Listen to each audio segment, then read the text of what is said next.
All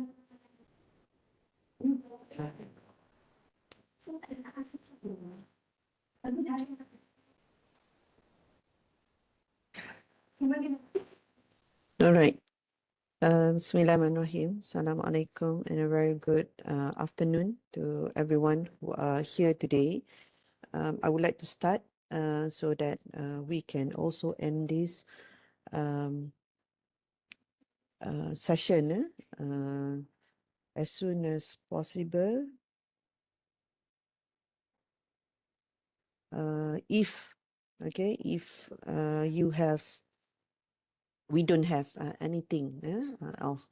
So today, I think it's a good day for the class as we have real life events that has been that just happened in the second day of Raya, which is on Tuesday last, where we experienced a very sad situation. Yeah, correct.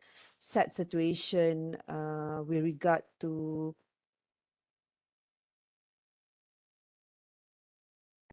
a pipeline explosion, a Petronas, an oil and gas company pipeline explosion that enlightened us on the,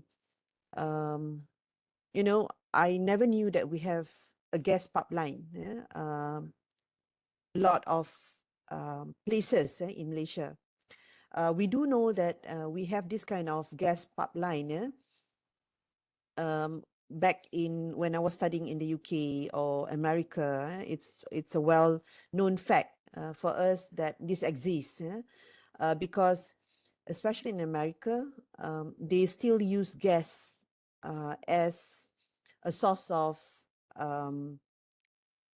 energy for cooking, and this is delivered to each household units using pipelines, direct from the main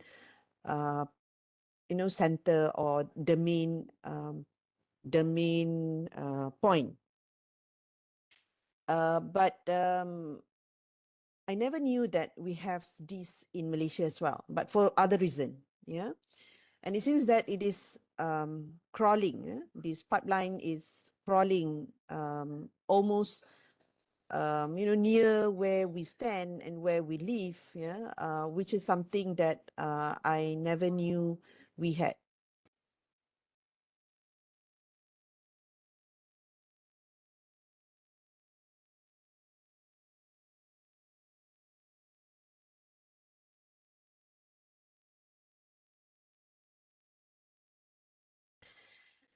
Okay, in the UK, this is not something that we experience because in the UK, they have moved from gas usage, gas, to electricity.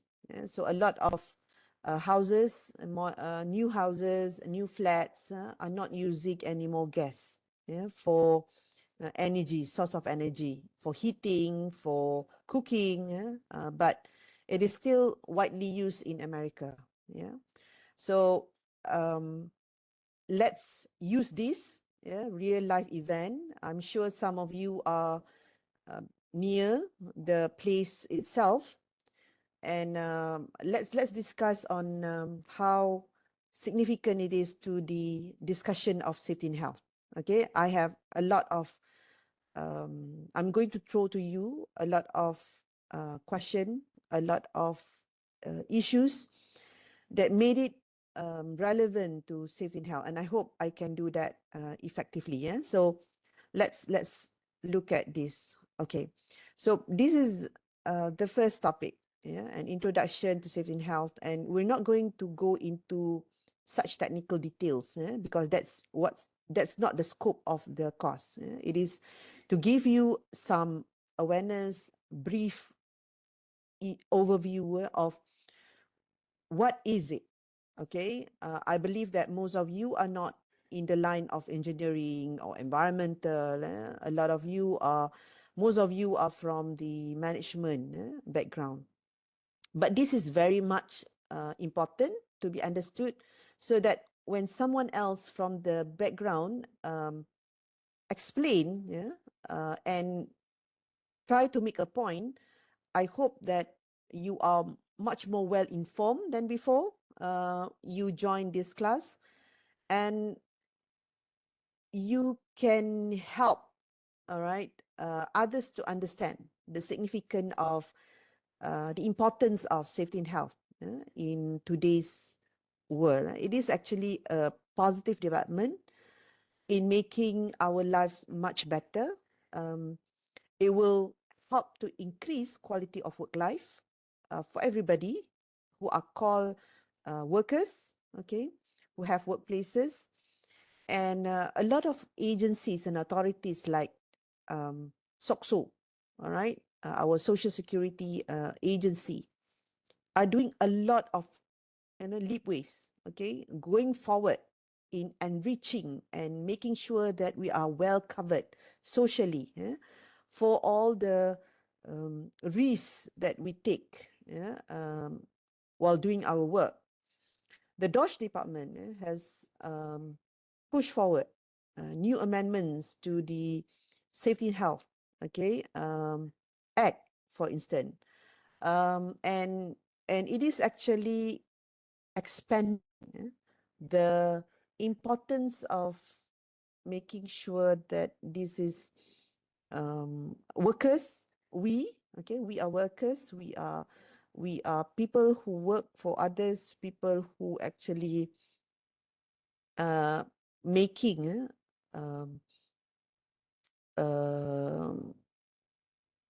money for our to sustain our life and our family. We are covered. The risks that we take are covered. Are actually we are provided for any danger that maybe comes about from doing our daily job. All right, and this does not only covers those who are taking high risk, okay, activities at work. For instance, the police, okay, security guards, cleaners who dealt with a lot of chemicals. But I'm also referring to people who works in the bank, the clerical staff who have to sit long hours staring at a display, visual displays, who have to work using their phones, answering query and question of students via WhatsApp, because you have smaller screen and that will strain your eyes to view, okay, the work related matters, so that you can do and complete your work. Okay, so this is what the course covered, getting you some awareness on what is safety and health practices and why is it important. Okay, so I'm going to throw you many different scenarios and cases for us to link it back, okay, to workplaces and why this is a significant and it matters to be discussed. Now, this is a statement that I would like to make, that safety and health practices at work matters because it's costly and damaging. Okay, so the Tuesday event shows us how damaging, okay, when procedures, guidelines, rules and regulation are basically not observed. Okay, there's no official records issued yet, because it is becoming a sensitive issue. Everybody knows this, okay?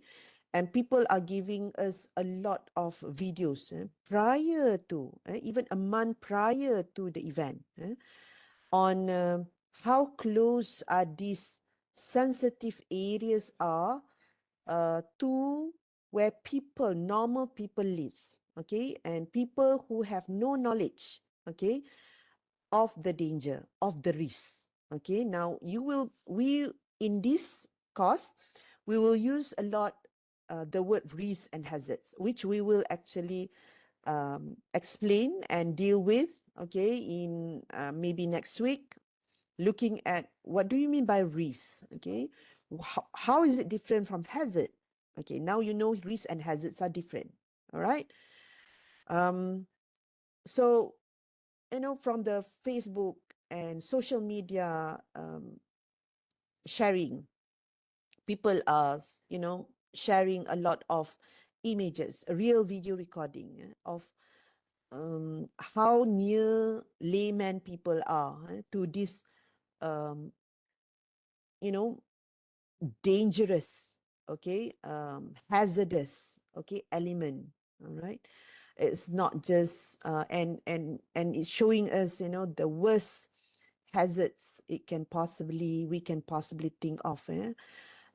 Even though people say there's no fatality yet that has been reported, however, I hope you have seen the burns, the first degree burns that people are experiencing. And yesterday, I received news from a friend, okay, saying that like five foreign workers were helping childrens who actually throw themselves into the nearest river because it's so hot that they were, they actually jump into the nearest river to relieve themselves from the heat. And even then, when they were uh, pulled out from the water by the foreign workers who were there, happened to be there,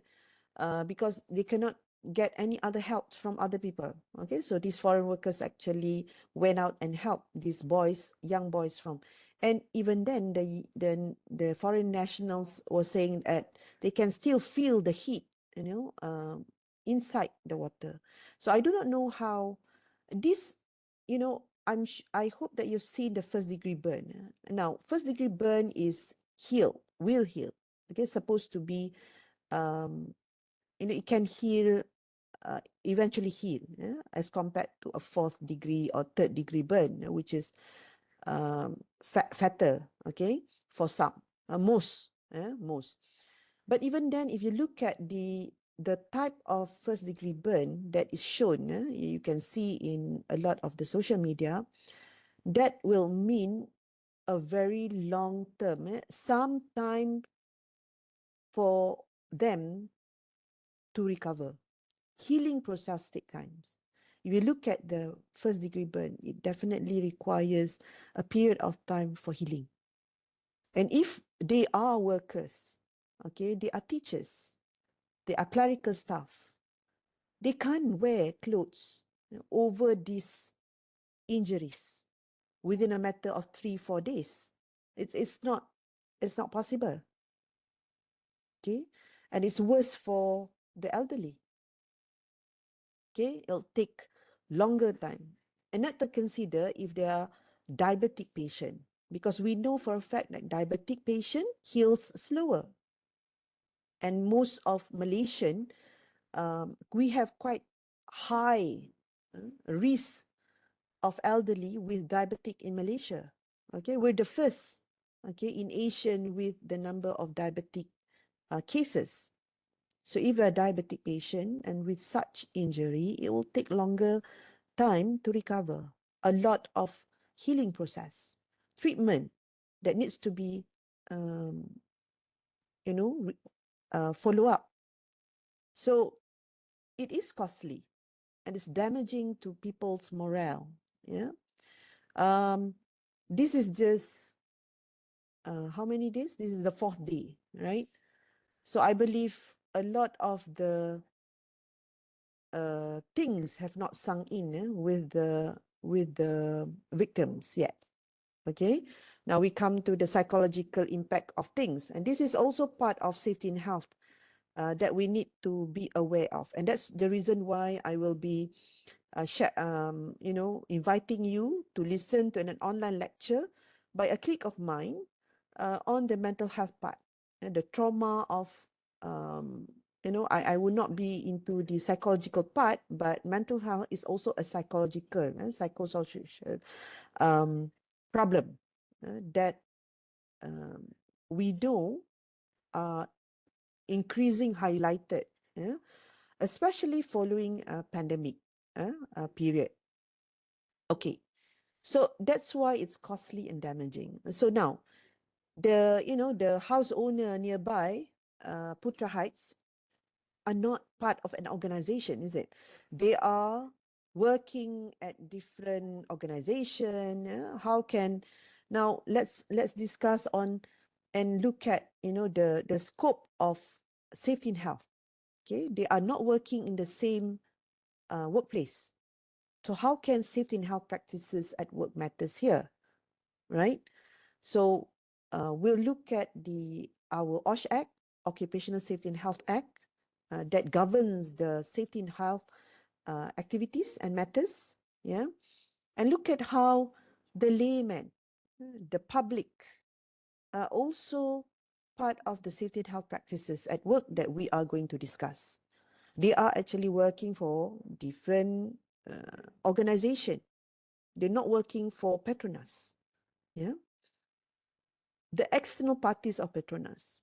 Now, if one of the Petronas employees are also living in that neighborhood, then would that be a safety and health practices just because he or she is an employee of Petronas? Okay, so these are some of the questions that is still actually mind-blogging, I think. Yeah? Employers and authorities of safety and health in Malaysia, which has been addressed in other countries.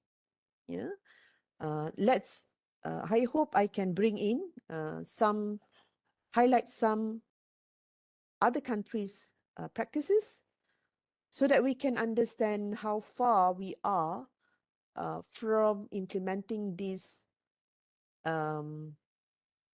properly and humanly. All right. Now, the goal of the title of the course is Safety and Health Practices at Work, but no doubt in the term, in the term of labor relation, it is commonly known as occupational safety and health. Okay, so that also subscribe to the safety and health practices at work. So it's of the same term. Okay, some use occupational safety and health. We use safety and health practices at work. Okay, so these are all of the same nature and meaning that deals with aspect of health and safety in the workplaces. All right. So the goal of these practices is to prevent the occurrence of occupational accidents and disease. All right. So not to react. Okay. If you look at this, it is a goal to prevent. So this is agreed upon by the International Labour Organization, ILO. Okay, this is what we subscribe to. Okay, it's a convention that we subscribe to.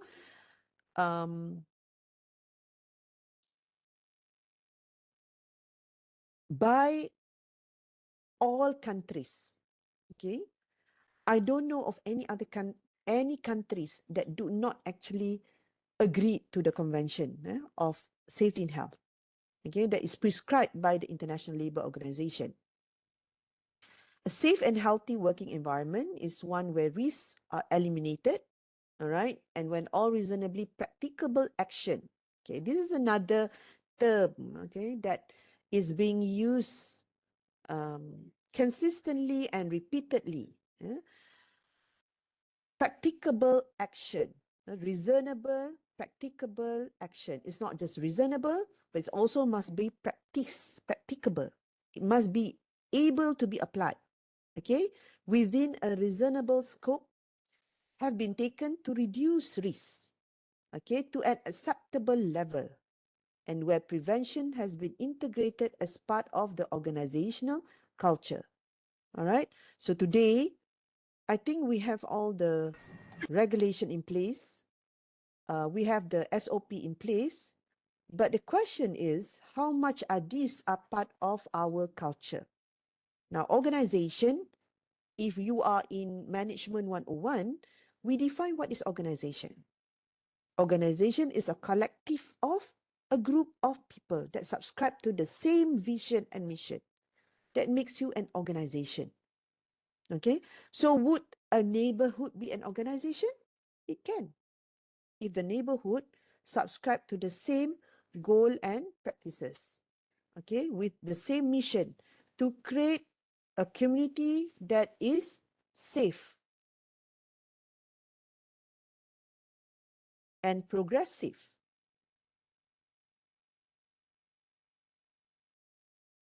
So to manage OSH efficiently, companies focus on building a safety culture within the organization. So again, yeah, prevention must be integrated as the organization culture, not reacting, okay, to help. But preventive becomes a culture, okay, based on, that's why we have regulation, because can you hear me?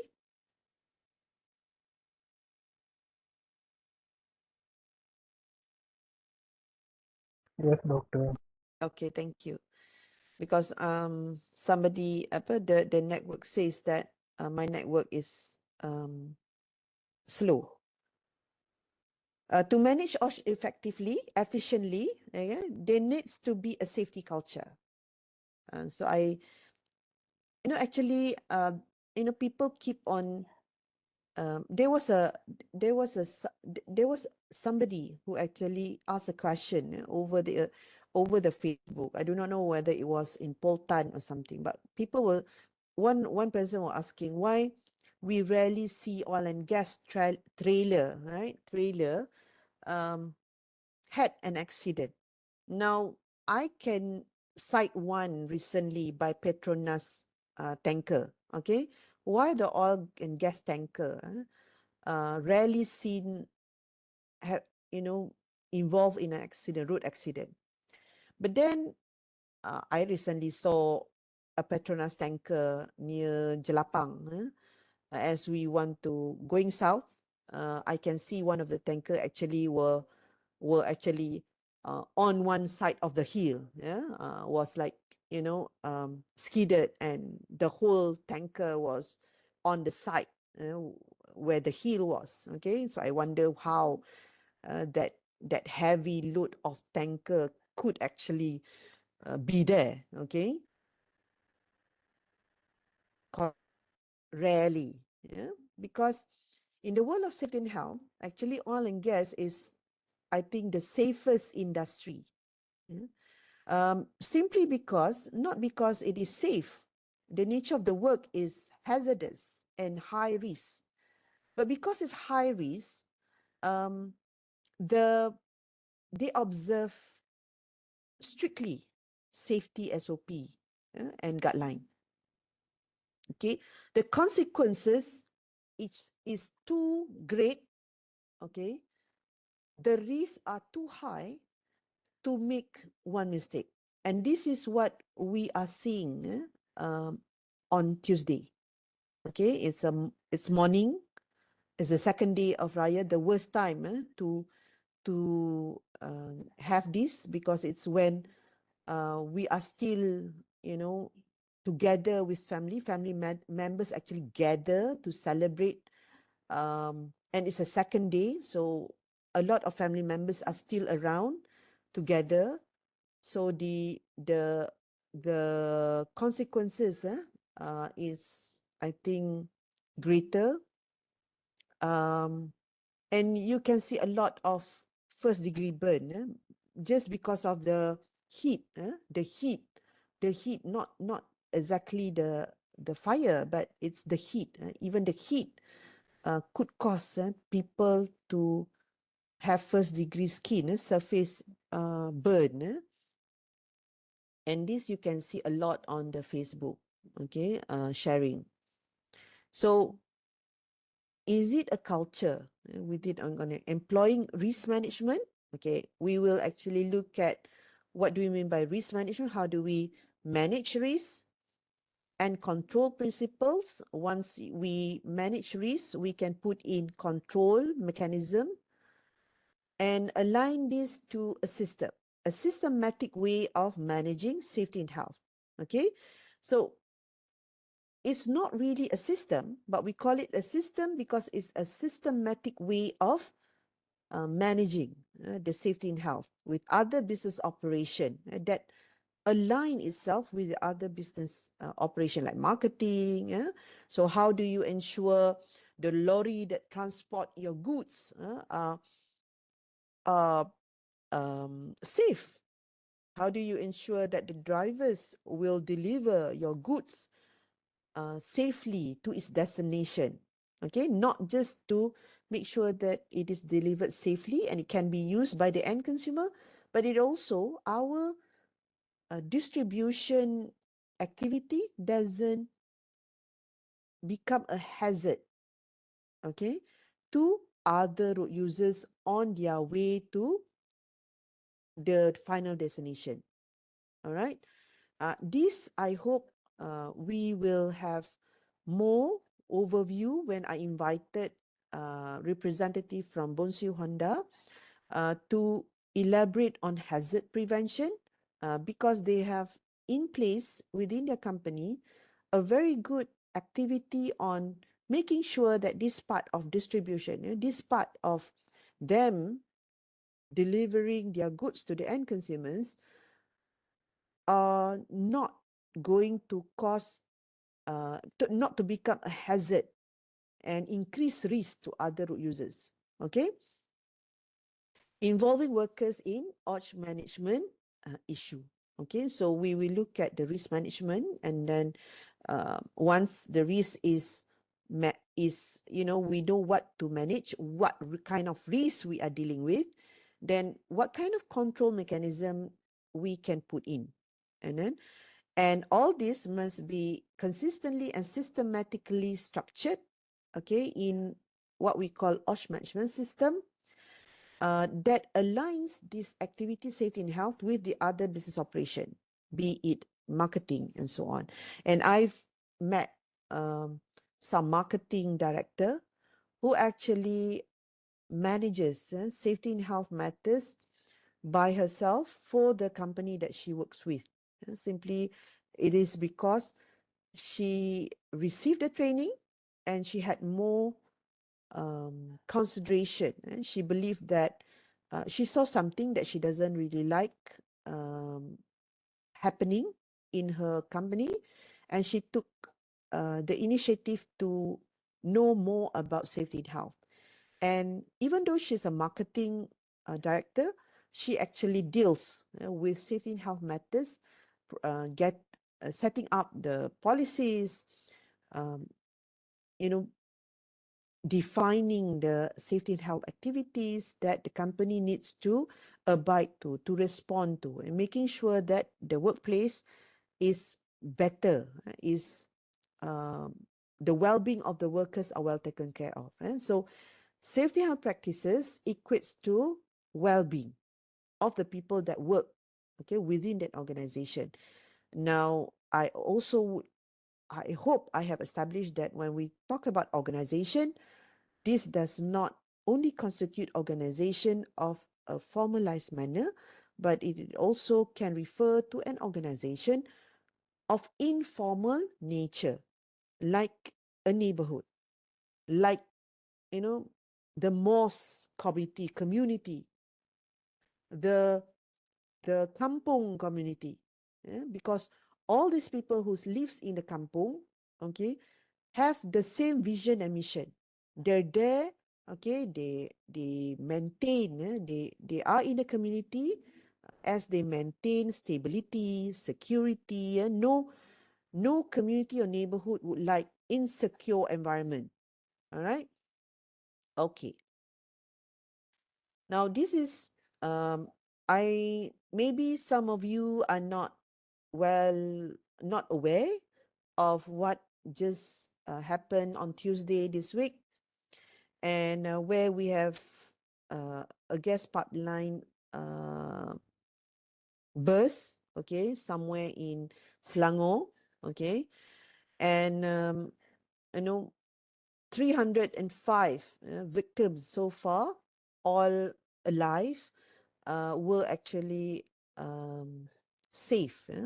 But it was a very sad day, okay, because now we know that the high risk element was very near to the public area. Okay, it was an assumption made. Okay, there was a lot of claim that it is 15 meters away, and so on and so forth. But I think yesterday I saw a lot of footage, from public that was taken a month ago, at least a month ago, that showed how near, the public places was from the, oh, I didn't know who actually, public is actually walking, not just living area, but near it, facing the place, was a shop lot or warehouse meant for, a lot of activities to be going on. And if this did not actually burst, okay, I do not know whether this open space will be assigned as a parking lot. Because normally when there's space, people make use of the space for some, something, that can, that is usable. So these are some of the questions that came up to my mind. I'm not a chemist. I'm not. Um, I'm not a chemist, or uh, a medical person, or science background. I have basic science knowledge, but I'm not a scientist background. So I do not know what kind of chemical exposure, that is um, that is is as a result of this explosion. Now, since this is a public area, right, and it affects public community, and the only company that has been mentioned is Petronas. Now, suddenly, like yesterday, Department of Occupational Safety and Health was giving some notice that the place is being investigated. Yeah. So this leads me to some question.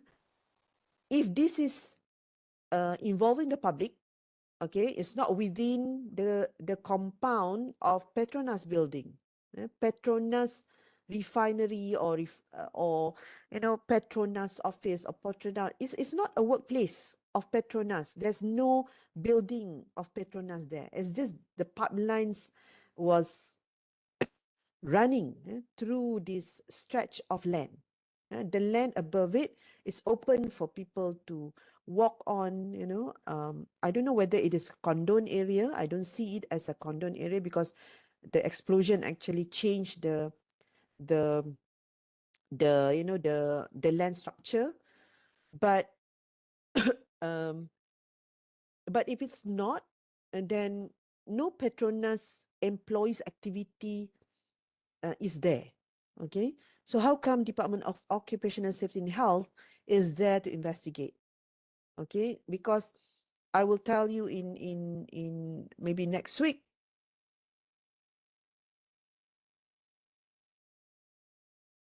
In health, yeah, it actually it actually monitor the activities, um, safety and health activities, okay, within a workplace. But this is not a workplace; it's an open, layman and public, okay, do their activities.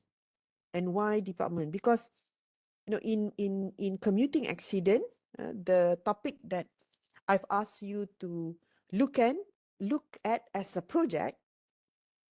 This is one of the argument that Department of Occupational Safety Health use, that the commuting accident could not be part of an employer responsibility. Okay, even though it's involved traveling of workers from their home to work and from work to home, because the road itself is a um, public space, public. It's not, the road are not owned by Ministry of Human Resource. The roads are owned by the Ministry of Transport. Okay, and the people are using private vehicles. So it can't be the responsibility of the employer. So if the same argument is used here, why is it the responsibility of Petronas? When this pipeline runs underneath the land that is under the purview of the local authorities, local authorities, which is part of the state government. Do you follow my argument? Yeah. So this is something that raises question that is raised in my mind about why suddenly Department of Occupational Safety and Health is there, okay, monitoring and investigating and assessing, okay, the situation. All right. So I hope this is a very good. I we are very saddened by this issue. Okay, I'm supposed to show you the, supposed to be whether it's second degree burn or first degree burn. Yeah? Again, I'm not a doctor, but looking at, for instance, this hand being wrapped up as such. Actually, this lady here, I wanted to show how both legs were wrapped, okay, by bandages, and not to mention her hands. You can see that her hands are all bandaged, wholly. This um, shows a process of rehabilitation. Yeah? Definitely, she can't get up and go to work by Monday. I don't think so. This guy, would he be able? He is a dispatch worker. Can he just get up? Do you think that he would be able to get up on Monday and go and do his normal job? I don't think so. This will require a long, quite, a month or two rehabilitation, okay, process. Okay, so these are all caused by a pipe that is not part of the community's ownership. I don't know whether they know that this is actually lying underneath them, near them, and the consequences of something lead to them, you know, having to endure this problem. Okay, and definitely, okay, this kind of burn will leave a scar. Okay, so these people has not, the information has not kicked in yet. They have not seen the kind of scar that they will need to live with following this. And for this man, I do not know what happened to his, head and hair. Some kind of burn will not allow your hair to come back. Okay, because the nature of the where the hair roots out is damaged. If it's damaged, then so will he needs to wear a wig to be accepted, not to be stared on by people, society? Not everybody knows that he's a victim of this Putra Heights incident. Okay, so these are the trauma and the aftermath impact of when safety and health practices are not observed, okay, to the fullest.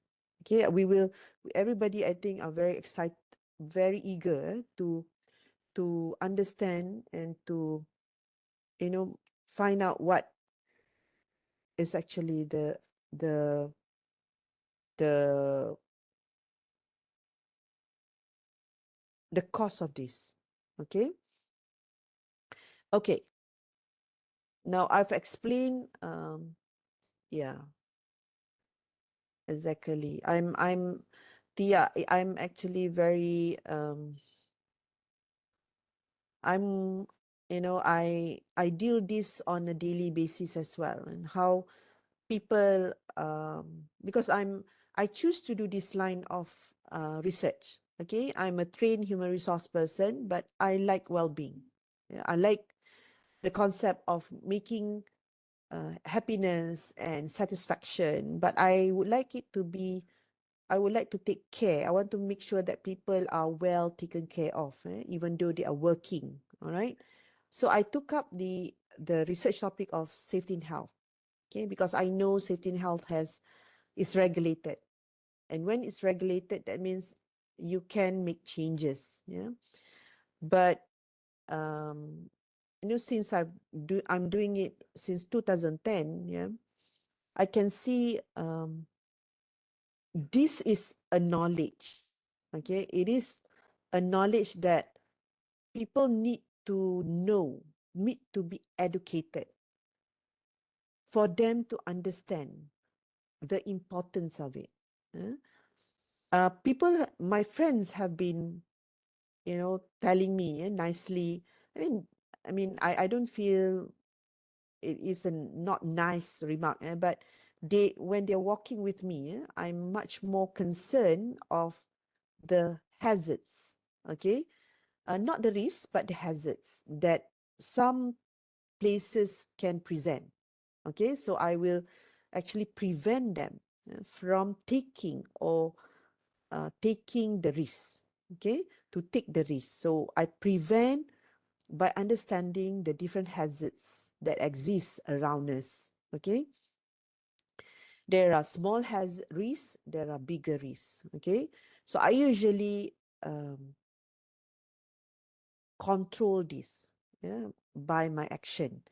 And friends who know this is my line of research appreciate that, and told me how sensitive I am to the different kind of hazards that present itself. Right, the probability of it happening may be 0.01, but it's still a hazard. And if I can prevent it from taking the risk, I would have prevented it. Okay, unless it is a risk that we have to take. Yeah, so we will try to reduce the amount of risk. Yeah, the hazards are presented everywhere. As we're talking here, there's a lot of hazards. Okay, hazards of me. I showed you all these photos. For some of you, this is hazardous. This is traumatic. So it becomes a hazard. Okay, physical hazard. It can be an emotional hazard to you. All right, this is hazard. But is it high risk hazard or low risk? This is low risk hazard. Okay, low risk. It can be traumatic for some. Maybe those who have had second degree burn, first degree burn, this is high risk to them. Okay, but I'm assuming this is low risk. The pictures are low risk to you. What I'm saying is low risk. I'm not condemning the government. I'm not condemning Petronas, but I'm raising, okay? It to me, it is hazardous to me. I may be, um, I be subject to some investigation because of all the things that I'm telling you now, okay? Somebody may say it's not true. It's not, substantiated by facts and figures. So it's a hazard. Every time we have hazards around us. But how do we manage it? How do we manage by understanding the risks? Hazards are there, but the level of risks are different from one person to another person. Crossing a road is hazardous. There's risk. It's a higher risk for older people, but it's a low risk to me because I'm younger. Okay? So hazards are everywhere. Yeah. So after doing this for a long time, I'm more sensitive to hazards. I manage risk, but there are a lot of instances where because it's your subject matter, you can assess the type of hazards and you try to caution people about its risk so that it's preventable. Yeah. So the danger is preventable. The risk, yeah, the consequences are preventable. However, because people are not do not understand, yeah, this concept of safety and health, all right, they they cannot understand why you are being this is the extreme, okay, term that will be used by a lot of people that don't understand the consequences of preventing, yeah, hazards, which is protective, being too protective, being too obsessive, being too um, you know yeah, obsessive and protective, I think. Yeah, that is mostly the kind of word that you get from layman people. You are too overthinking. You're too calculative. How many times have this occurred, okay, in the past? People want to project. So that is risk management. When you say things like that, are you making your risk assessment based on facts and figures? Or you're just, making a general assumption based on how much you've seen with your two own eyes? Have you actually do research? Okay, at how many times when you lack attention to hazards and risks, the risks become higher. Environment play a role on the level of risk. Okay, crossing a road without a pedestrian bridge, okay, the risk for older people to cross a road becomes high. It's high. But if they use the crossing bridge, the pedestrian crossing bridge, the risk becomes lower when the crossing bridge is present. Okay? So that's how you control the type of risk. Okay? But if the crossing bridge is very far from the places where older people need to cross, the risk become higher again, even though there's a crossing bridge. Why? Because it's not convenient. Okay, rationally practicable. Remember the word rational, reasonably practicable. So is it practicable for the older people to walk like 1 kilometer to cross to the other side of the road to go to the same place where they could have just crossed without having to make that 1 kilometer walk towards the crossing bridge? Now, even though the crossing bridge exists, but because it's not practical for the people to use, for the intended people to use, therefore, it's not reasonably reducing the risk and it's not preventive. Okay? So, these are the things that I would like to create awareness through discourse. Okay? But through discussion. Okay? I hope you are following, okay, my sharing here. Now, what you're seeing on the screen now is part of what we have in the Occupational Safety and Health Act 1994. So Occupational Safety and Health Act 1994 is the document that regulates, yeah, regulates the safety and health practices at work. All right, safety and health. So it is commonly known as OSH Act 1994. Okay, so recently, 2021, okay, or 22, there was an amendment, quite a significant number of amendment done to the OSH Act 1994, which I will brief you. Okay, we will discuss about that specifically. But what I wanted to show you is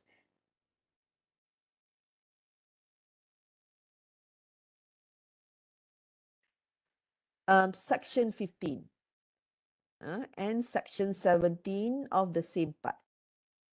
Okay, this part 4. Okay, I don't need you to remember, okay, but I need you to know where to look for in the OSH Act 1994. Now, 15 talks about the general duties of employers and self-employed person to their employees. So specifically on the scope of duties between employer and employee. Or self-employed person means people who work by themselves, business owners, okay, small, medium, micro enterprise. They have a grocery store, they work on their own premises, but they have 1 or 2 employees that work for them.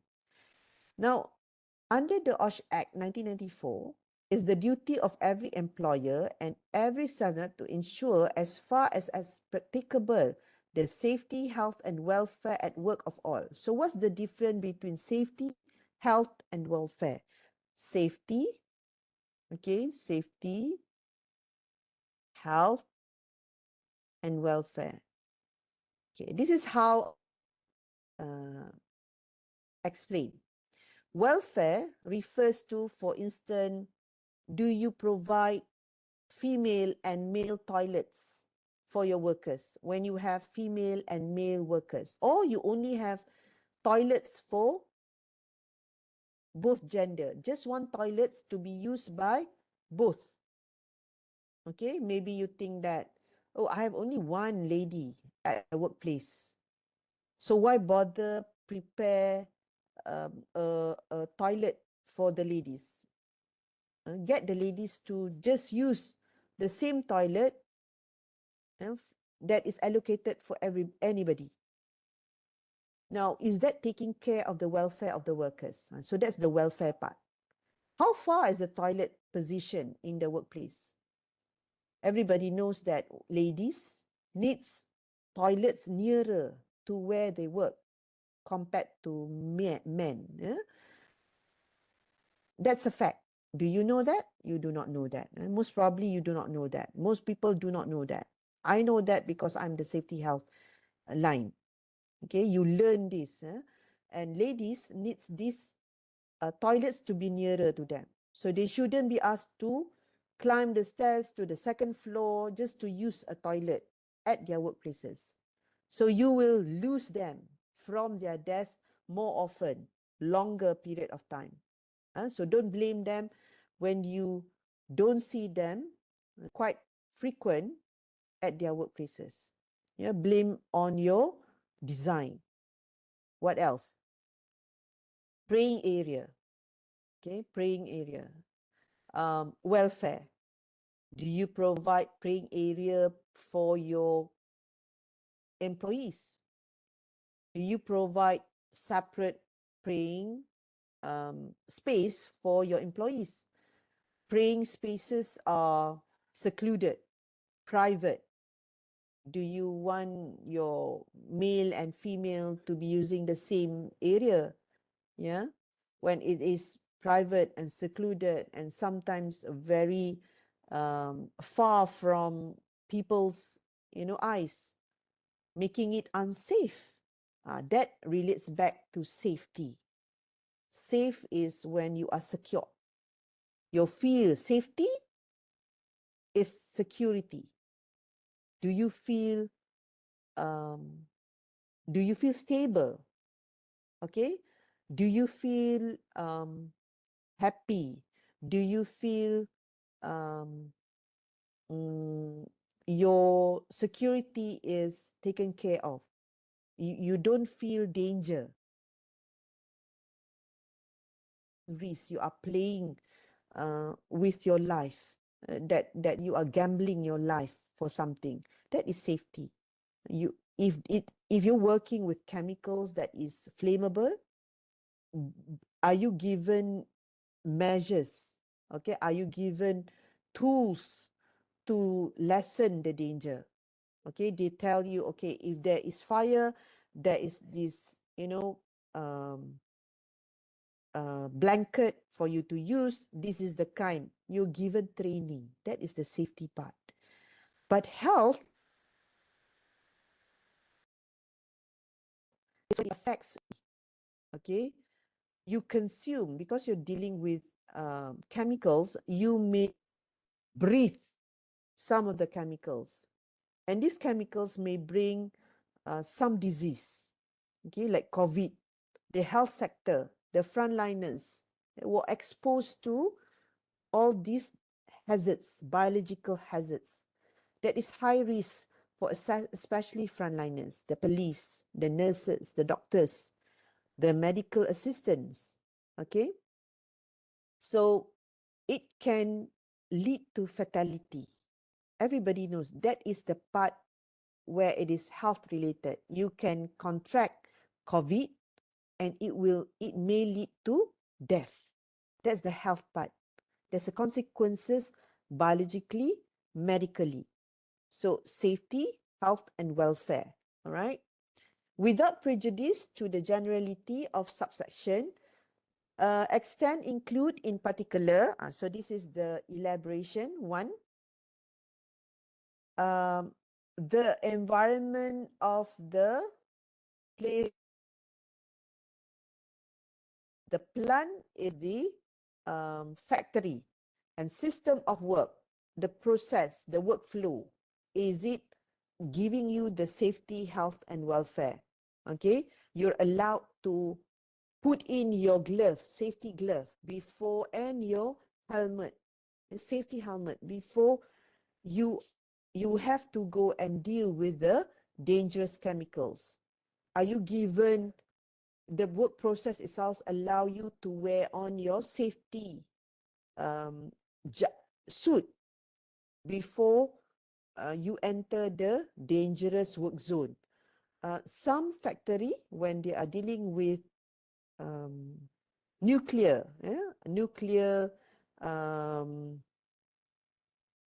element, okay, they would undergo through some chemical washing area.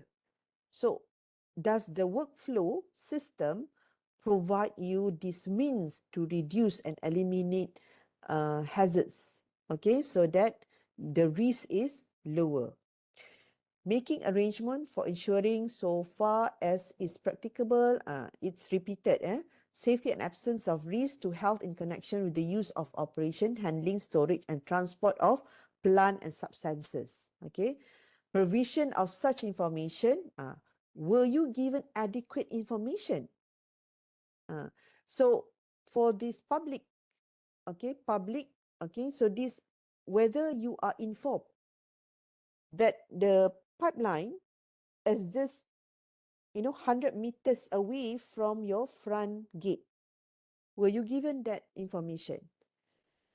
Were you, as a worker that checked the pipeline, were you given information that when you see this abnormality, okay, on the grass, on the air, this indicates some leakage or something? Were you given that information, and were you given training to reduce the risk? So far as regard any place of work under the control of the employer or self-employed person, the maintenance of it in condition that is safe, and maintenance including that is safe and without risk. Now, this is one of my question with regard to this explosion. Now, definitely the pipeline area is under the control of Petronas, right? But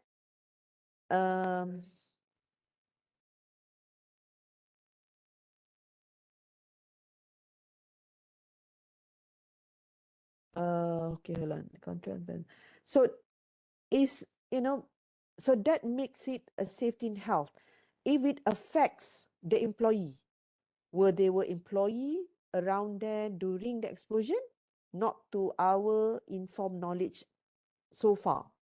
Yeah, there's no indication that there are employees who were present there. And then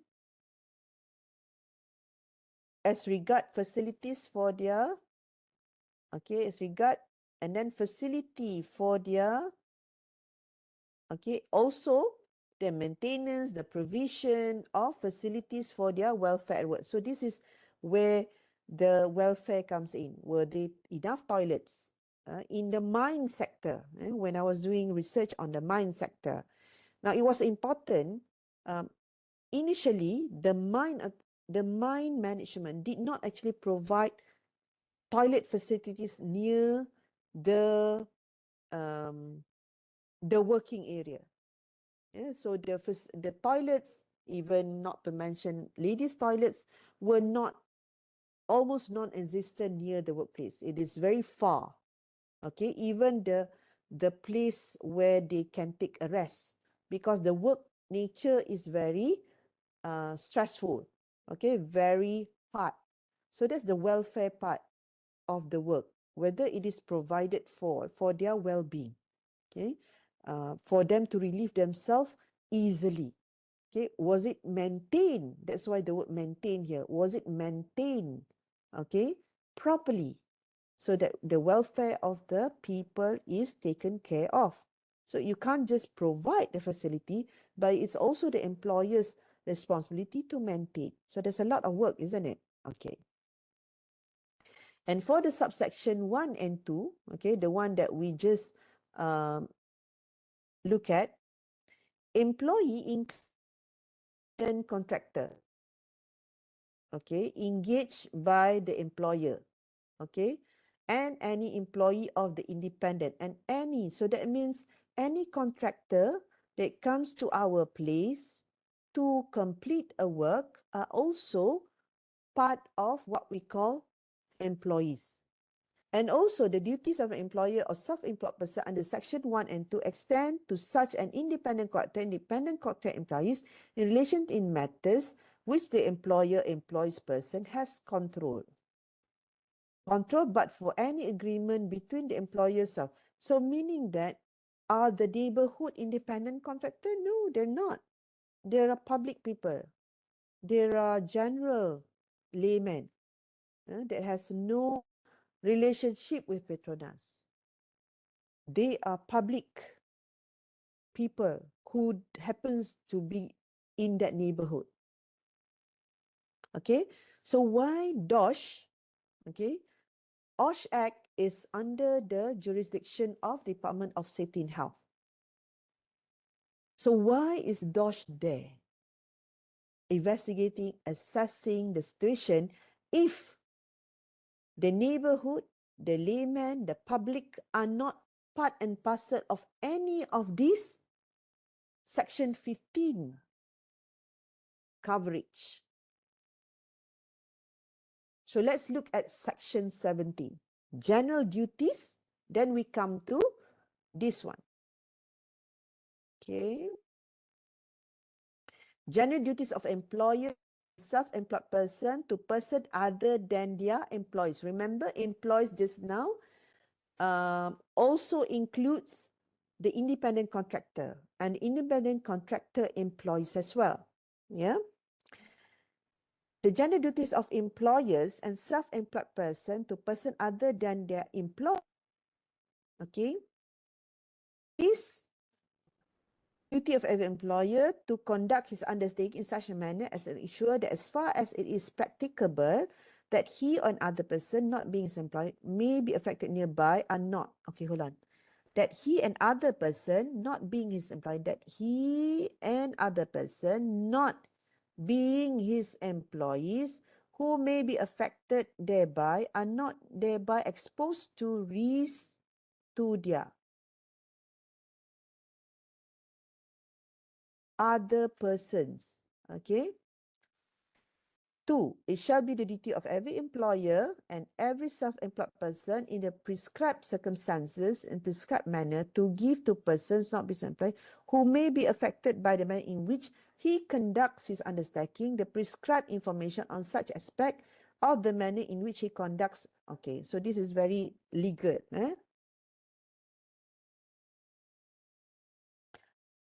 Yeah, give to persons not being his employees who may be affected. Okay, that's the important words. by the manner in which he. So this is where the neighborhood, okay, the people who happens to be traveling along that road, okay, becomes subjected to the responsibility of employers. But which employers? So now it is trying to link this employer to Petronas, because that pipeline is, the pipeline belongs to Petronas. So I guess that's where the link, the employer needs to be identified. DOSH needs to identify who is the employer, because there are other enterprise activities around that. But the one that is exploded is the Petronas pipeline. So this is where the neighbors, the people who happens to be nearby are subjected to the safety and health practices as Petronas, the employer. So this is how this, okay, to Department of Safety and Health, and how it can be linked to safety and health practices at work. So, safety and health coverage does not only activities at work, but also in the environment or circumstances where the activities of the organization is being implemented, is being used. Okay.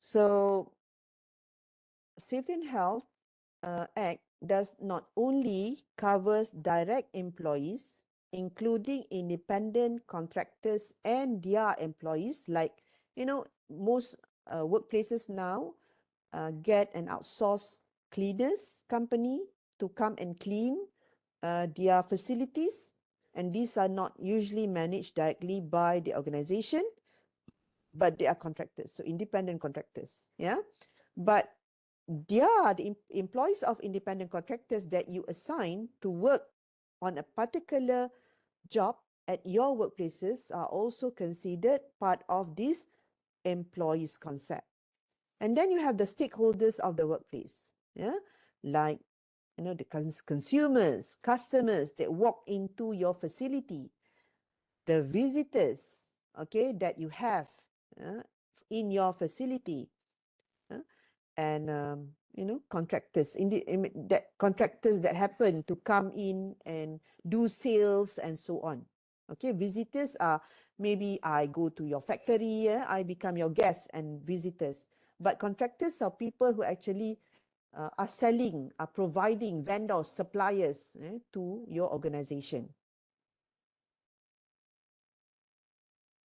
So that is the circumstances. Okay, these are the documents that that can be used, okay, to imply, and why something that is not within the workplaces are also becoming part of safety and health matters at work matters. Right. So far, we okay? Okay, Everybody bro. Thank you. So are we are you okay with the discussion so far? Any question? Any thoughts? So far, okay, bro. Anything that comes to your mind which you want to bring to the table for discussion?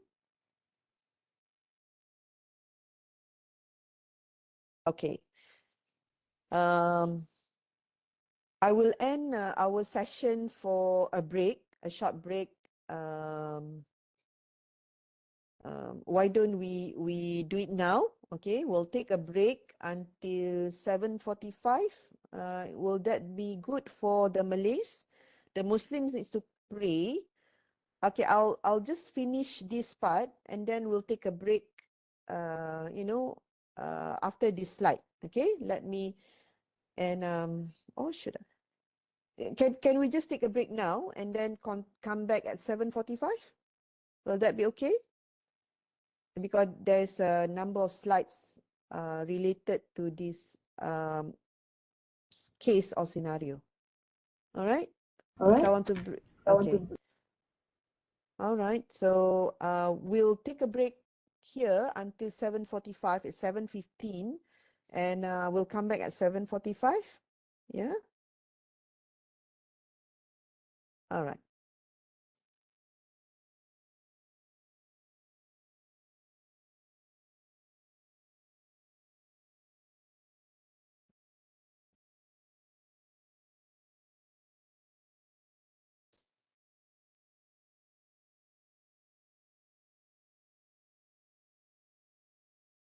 Okay. Now, continuing from the explosion, yeah, and I hope I presented to you the complexity of making, uh, a point of whether it is a safety and health practices, and making a point of why it should be a safety and health practices, and how it can be costly and damaging if it is not addressed appropriately. Now let's go to another case, which is becoming more and more uh, significant in the workplaces. You should be able to see on my screen a slide on obesity. I hope you are seeing this slide. So health. Okay, we talk about safety on one aspect. Now let's look at the component of health. Okay, health should be personal. Okay, especially when it is not at the cost of the work practices. Okay, but it will impact work and productivity. For instance, one health problem that is becoming more and more um, problematic for people in Malaysia is with regard to diabetes. Okay, so Malaysia is number one, is ASEAN for diabetes. Okay, as compared to the other country. And as shown here, okay, this is from World Bank, okay, um, of statistic in 2021. And then let's look at this part, okay, a data which I gathered from a source, Pro Pharmacy, on the diabetes symptom, okay. One who have diabetes will be easily tired, all right. If they get a cut, it's not easily recovered, okay, treated, okay. It will take a longer time to be treated. They need to frequently visit the toilet. They will lose weight, and this will lead to tiredness and so on.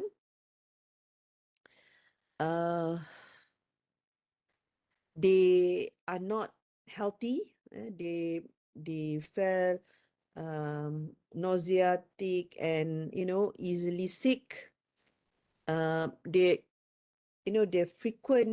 they need frequent intake of food because the body is not processing the food intake if as effective as a normal person. Okay, so they may need to munch, okay, uh, smaller amount of food. Okay, so if you are 8 hours at work, okay, they need to schedule a routine for their food intake. and they felt thirsty easily. All right. And when they drink too much, they also need to visit the toilets more frequent. That's the problem with diabetic patient. And the risk of diabetics, I'd say risk, yeah, is cardiovascular, okay, disease. It's another health problem. So you have at one hand diabetic, and this will lead to cardiovascular risk. And I think it's commonly understood you have three, yeah, major problem. These three health problem are going to be high risk towards fatality, or loss of quality work life among us, okay, which is diabetic, cardiovascular, and also cholesterol. Yeah, you will get heart attack. Yeah? And this yellow four squares here is from the Department of Statistic of Malaysia that quoted where for young people, pneumonia is the main causes of death of those of younger generation, youngsters. But then for younger people, teenagers and young person, 40 years and below, it is transportation accident, road accident. And this is the topic that I wanted you to explore a bit more. Okay, it's not common for general people to know more about road accident. Okay, you hear of the stories and the incidents, okay, the reports, but I want you to have a much more awareness of its preventive measures, and why is it relevant to be understood by anybody in Malaysia. And for Malaysian, which is older than 41 years old, most of us would have heart problem, okay, heart disease. This is very common. But 80% of the population is prone to die in a road accident, okay, than on uh, cardiovascular disease. All right. So you can see in this graph here, this is patient without diabetes, and this is patient with diabetes, and patient with diabetes has more risk on cardiovascular or heart attack problem later. Now, the cost of obesity is also dear, right? Where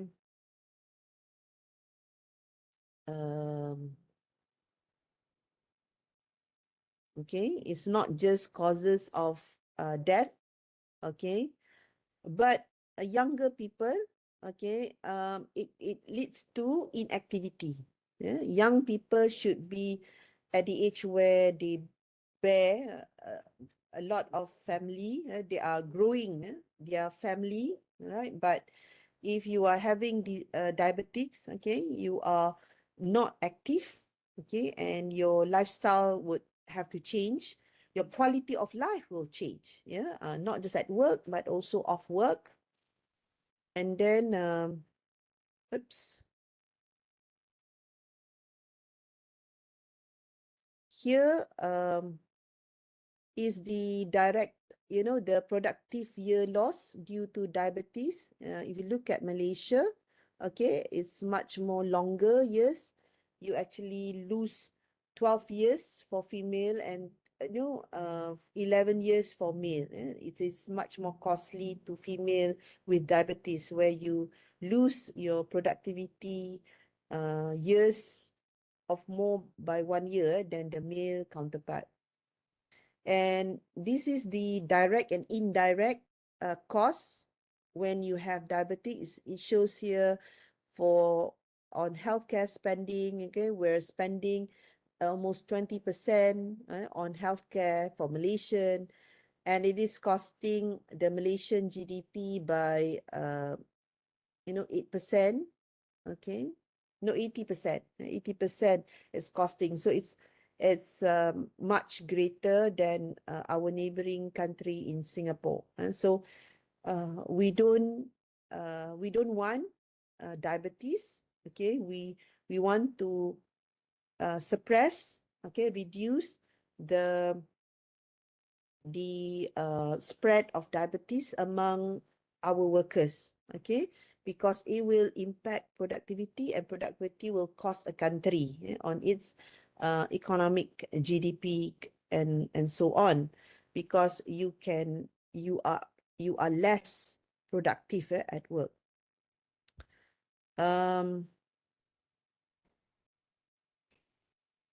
In Malaysia, okay, we are less active. Okay, we have only less than 20% actually exercise at the adequate level, expected level. And diabetes is what we categorize under non-communicable disease that is not infecting each other. Okay, diabetes cannot infect. One who have diabetes cannot cannot affect another person just by touching or be close to in contact. Okay, diabetes is due to lifestyle. Okay, so okay, now that is one health concern that could lead to a problem at work as well, even though it's personal, but then because you are also part of the bigger community, what you have will have an impact on the larger community. Now, I'm going to show you a video, okay, on, lifestyle that depends a lot on technology. From this recording, we will talk about the real day-to-day technology changes that change the way we live. Okay, now let's look at this video that I took from the movie of Wall-E. Okay, I think if you are as old as me, you would know this movie. All right. Okay. I have it all morning, so let's go over to the driving range. Can you hear the Hit a few audio? balls into space. Yes, Dr. Rakoff. Well, then what do you want to do? I don't know. Something.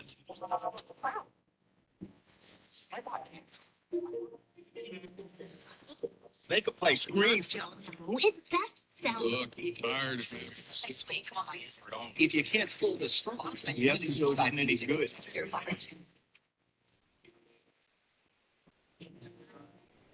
Hot. Over here.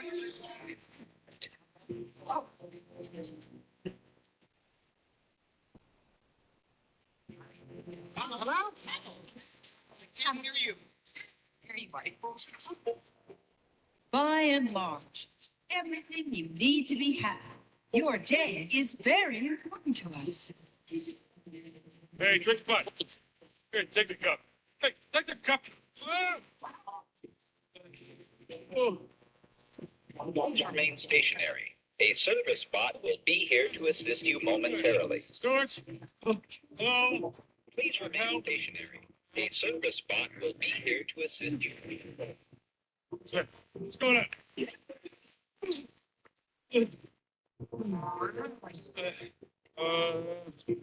John? No. John. Hi, boy.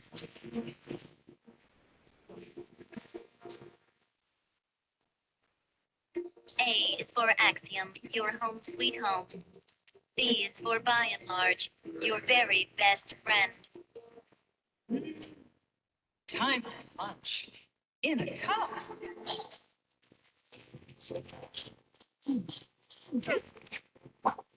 Feel beautiful. It's been stunning, right? I know, honey. Man, attention, Axiom shoppers. Try blue. It's the new red.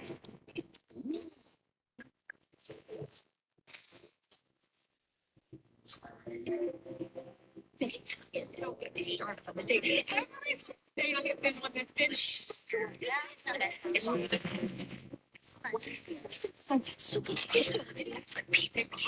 then there. Well, I know because I've scored it. What?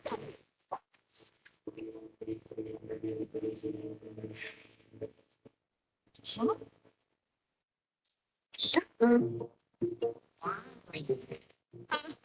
Mary?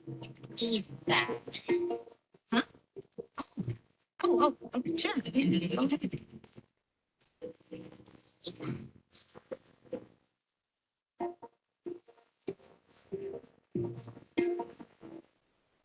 Shade.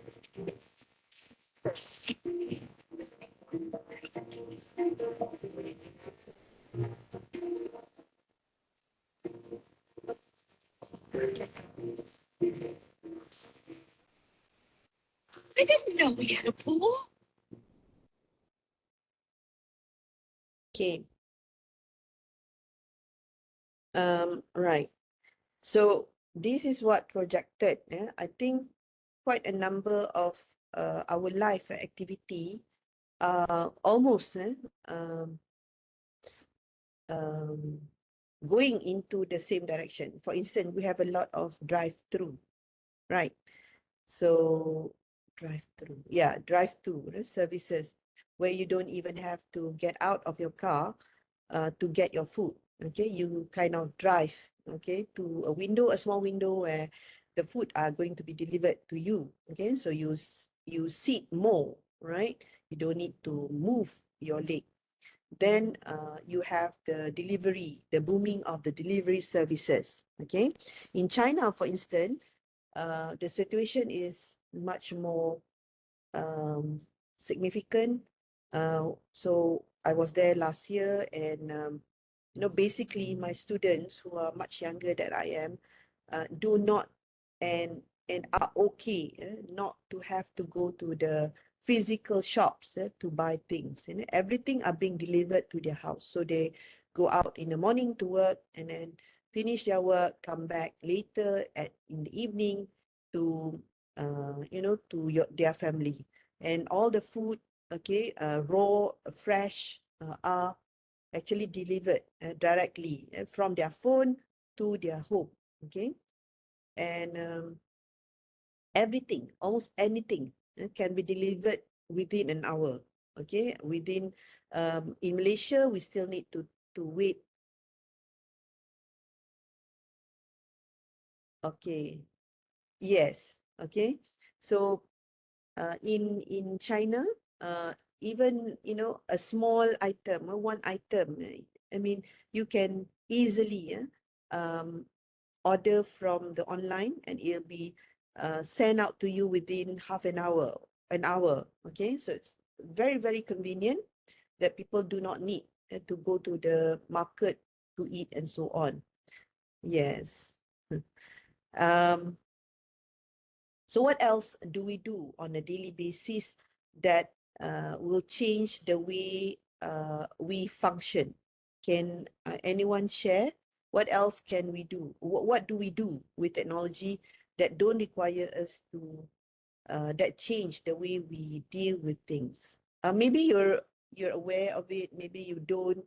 Um, so depends on what age you are today, I think. Okay, because if you're too young, you're used to it without realizing there are other ways of doing things, just like this lady in red just now. So before the screen was accidentally shut off by Wally. She never knew of her surroundings. She was not aware of her surroundings. She didn't even know that there exists a pool, and although she passed these places frequently on a daily basis. So what else do we do with technology? Let's think about one. What do we do? What do we use?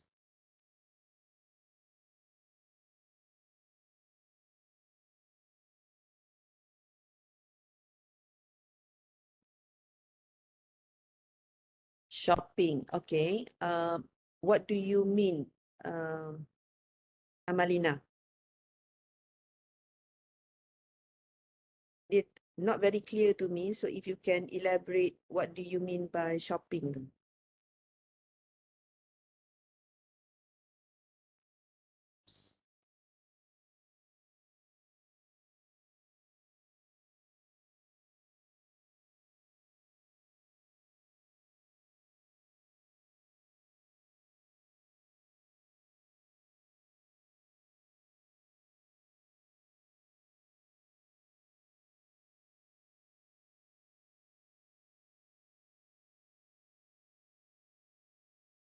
I'll come back to you, Sabina, on your question. I didn't see that question.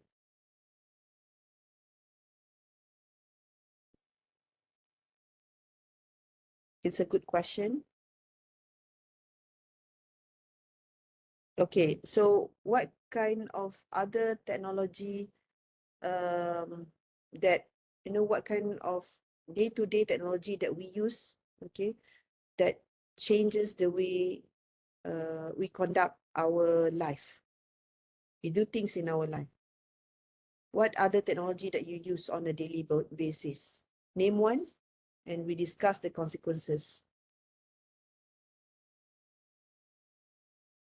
Okay, shopping. Amalina cakap shopping. What do you mean by shopping, Amalina? Phone. Okay. Okay, Tian Yi, like, oh, it's close.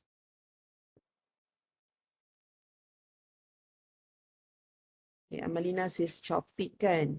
Okay, let's, okay.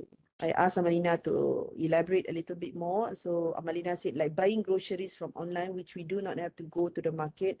And what will happen to our pasar to get fresh food? It can be considered. Okay. So yeah, now you transfer the choices or the decision making process to another person. Okay, we buy online, right? But you asking somebody else to make the choices, yeah, among the different iceberg selection.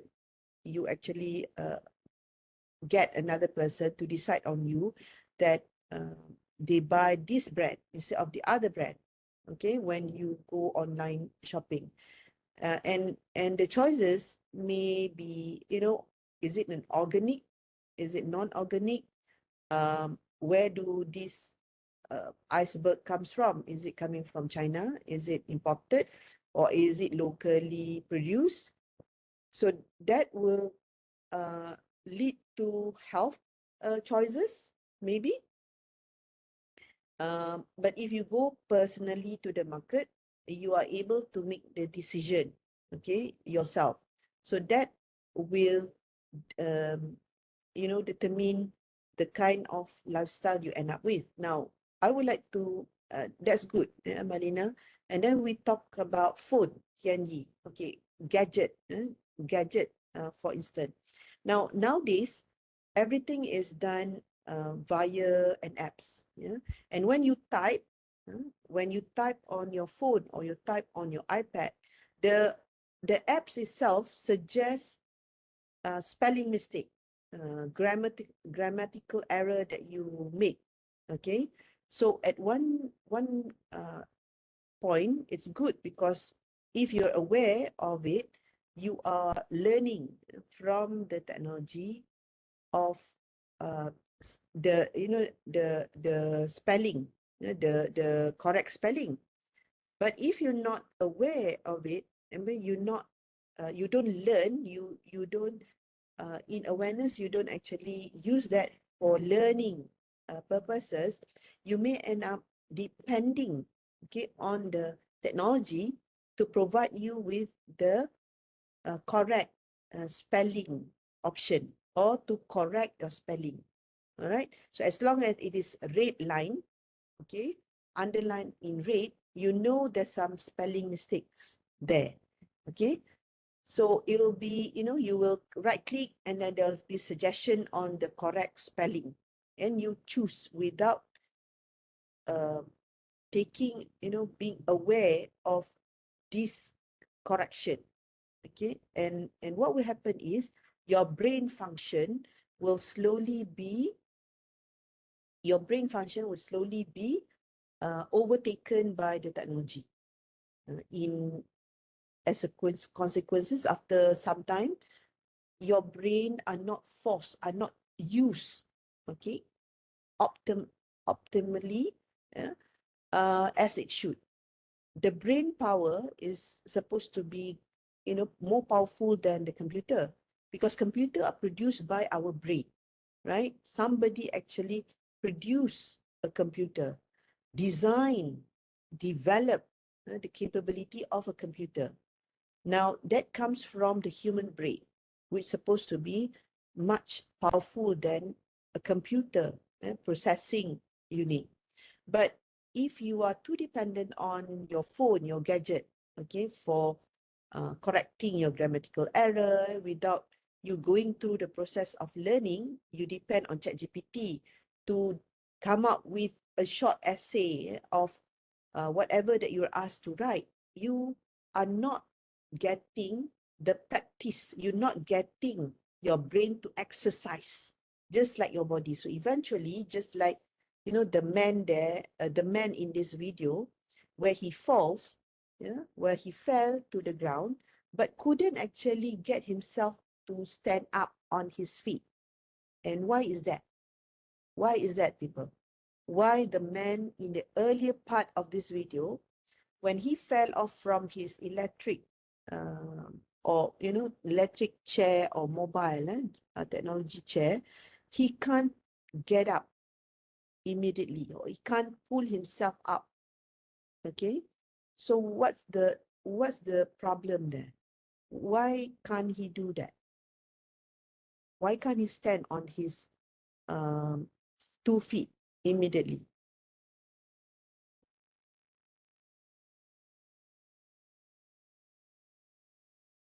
Do you know why?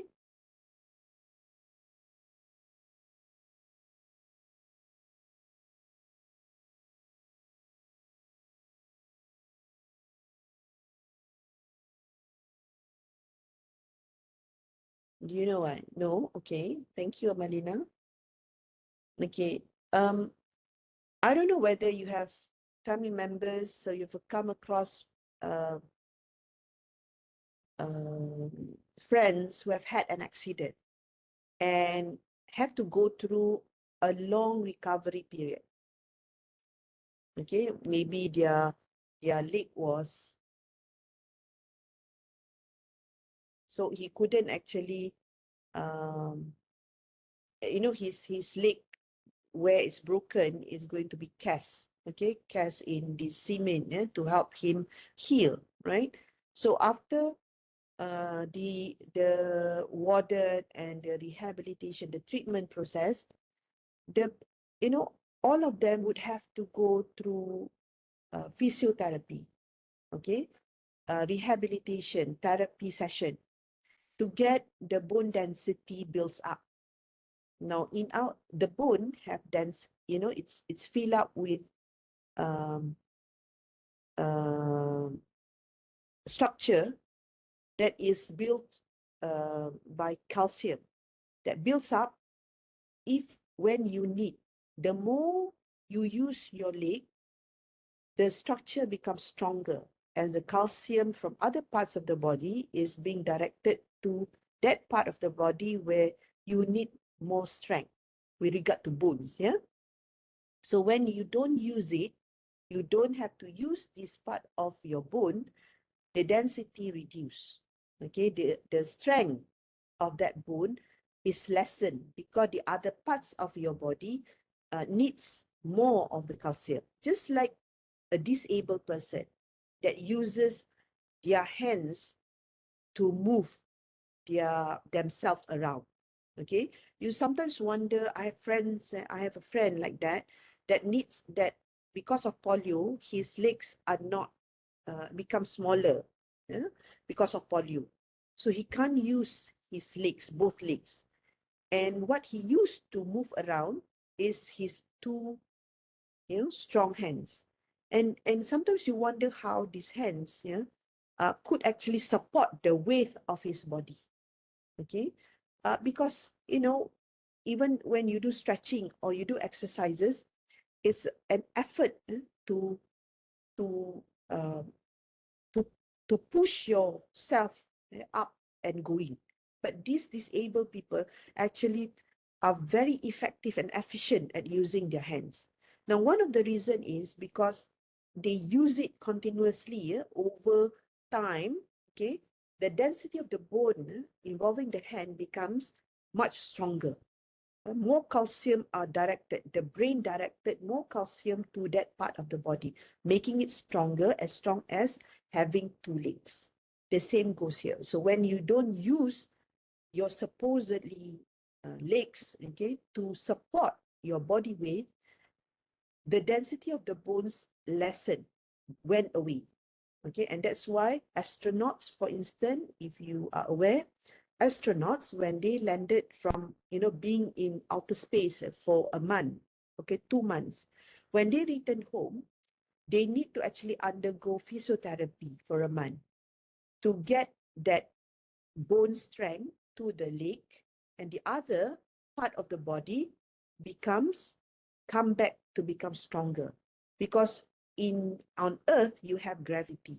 Okay, so your weight is pushed down to the ground, but when you're in outer space, you are supported by, there's no gravity, so there's no need for the body to stand on both 2 feet.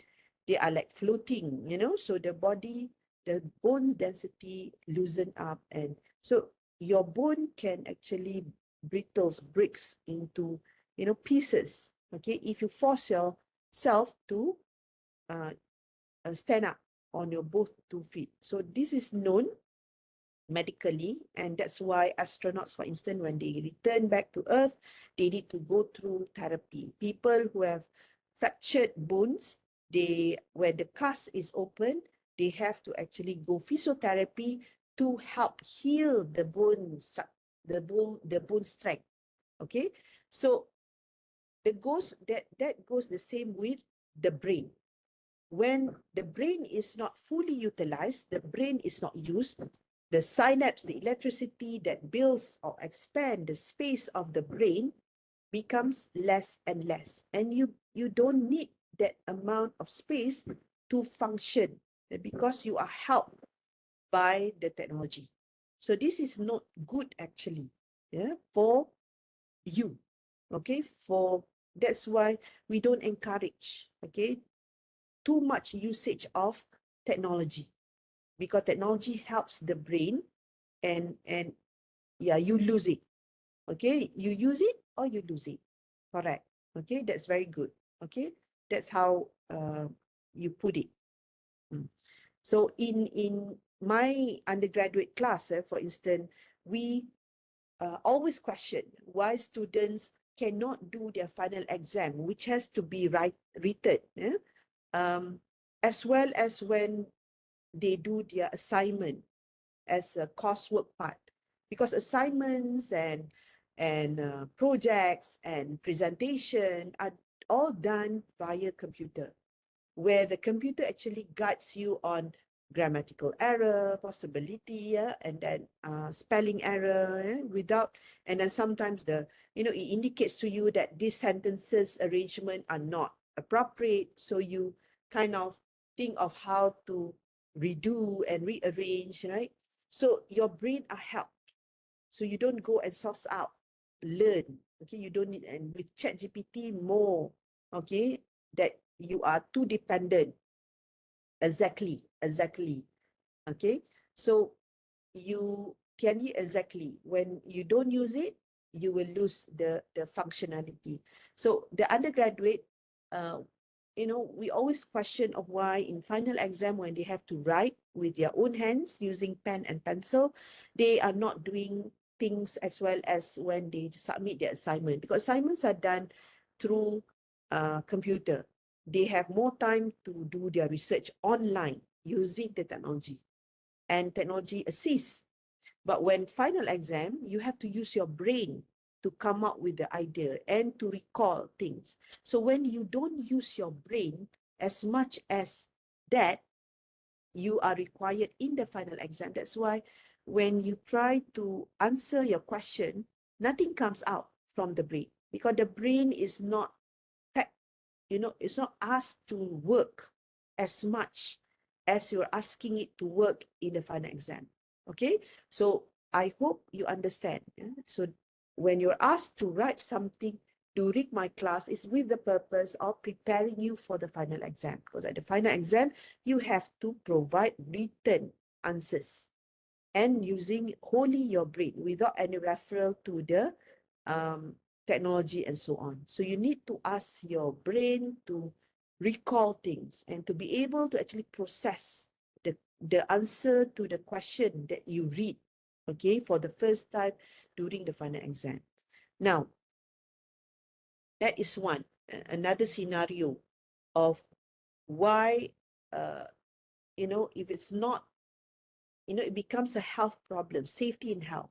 Yeah. So when you are undergoing a treatment, your employers must understand that it'll take time to recover. Okay? The same goes with the people that were exposed in the fire, okay, of the recent explosion. They need to learn how to deal with the scar that they are left with, okay, following that aftermath. Now, why all of these are employers' concern? Now, one aspect is because of the Act says so. The Act Section 15 and 17 says that it is supposed to be one of the employers' concern.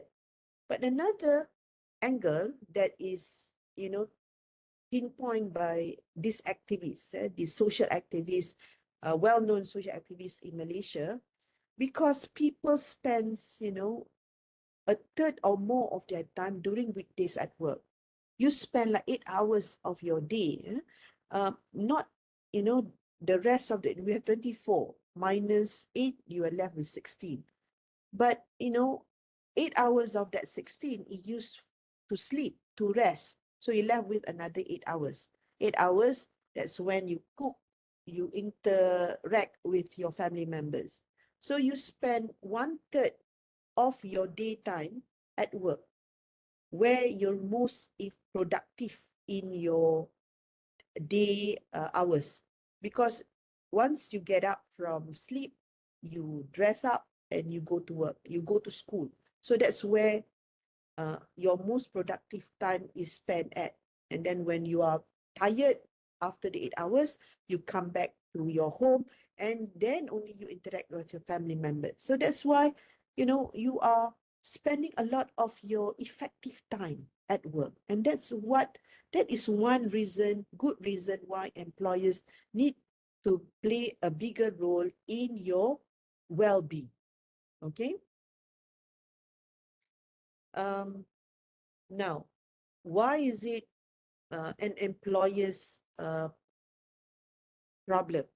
Because the Social Security Agency reported that almost 600 million of ringgit Malaysia is given in terms of benefit, okay, to permanent disability, okay, due to work-related matters. So a lot of injuries are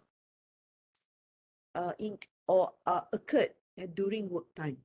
600 million are spent no less in Malaysia for permanent disablement. Permanent disability benefit means, it'll take a longer time for workers to recover from their injury, or there's no probability for recovery at all, or to return to work. So it's a big chunk of problem for on safety and health at work. Okay, there's a lot of risk Malaysia workers are facing. Yeah? Right. So 600 million is a lot of money, in my opinion. I do not know what you think of that. Okay, now this is again accident statistic involving employees. Okay, and this is one of the reasons why safety and health at work is matters. Okay, now compared to industrial accident, now industrial accident are accident happening within the workplace. So accident happen like the recent explosion of the pipeline. It's got nothing to do with being at the workplace, but DOSH considered it as a work-related accident. Okay, it's not on the road. Okay, it's involving Petronas, but Petronas workers are not there. But we hope that they consider the external people, the public, the external parties as their own concern. People who are around that are affected by the business activity of Petronas. And here, the yellow line here represent accident on the road involving employees. Okay, so these numbers are going up instead of going down. The industrial accident seems to be going down. One of the explanation that we can provide here is because industrial accident is highly regulated. That means just like the pipeline explosion, investigation will be required following this, yeah, to the cause of the accident, and needs to be reported and documented, yeah, for DOSH attention. But commuting accident is still voluntary activity. Yeah?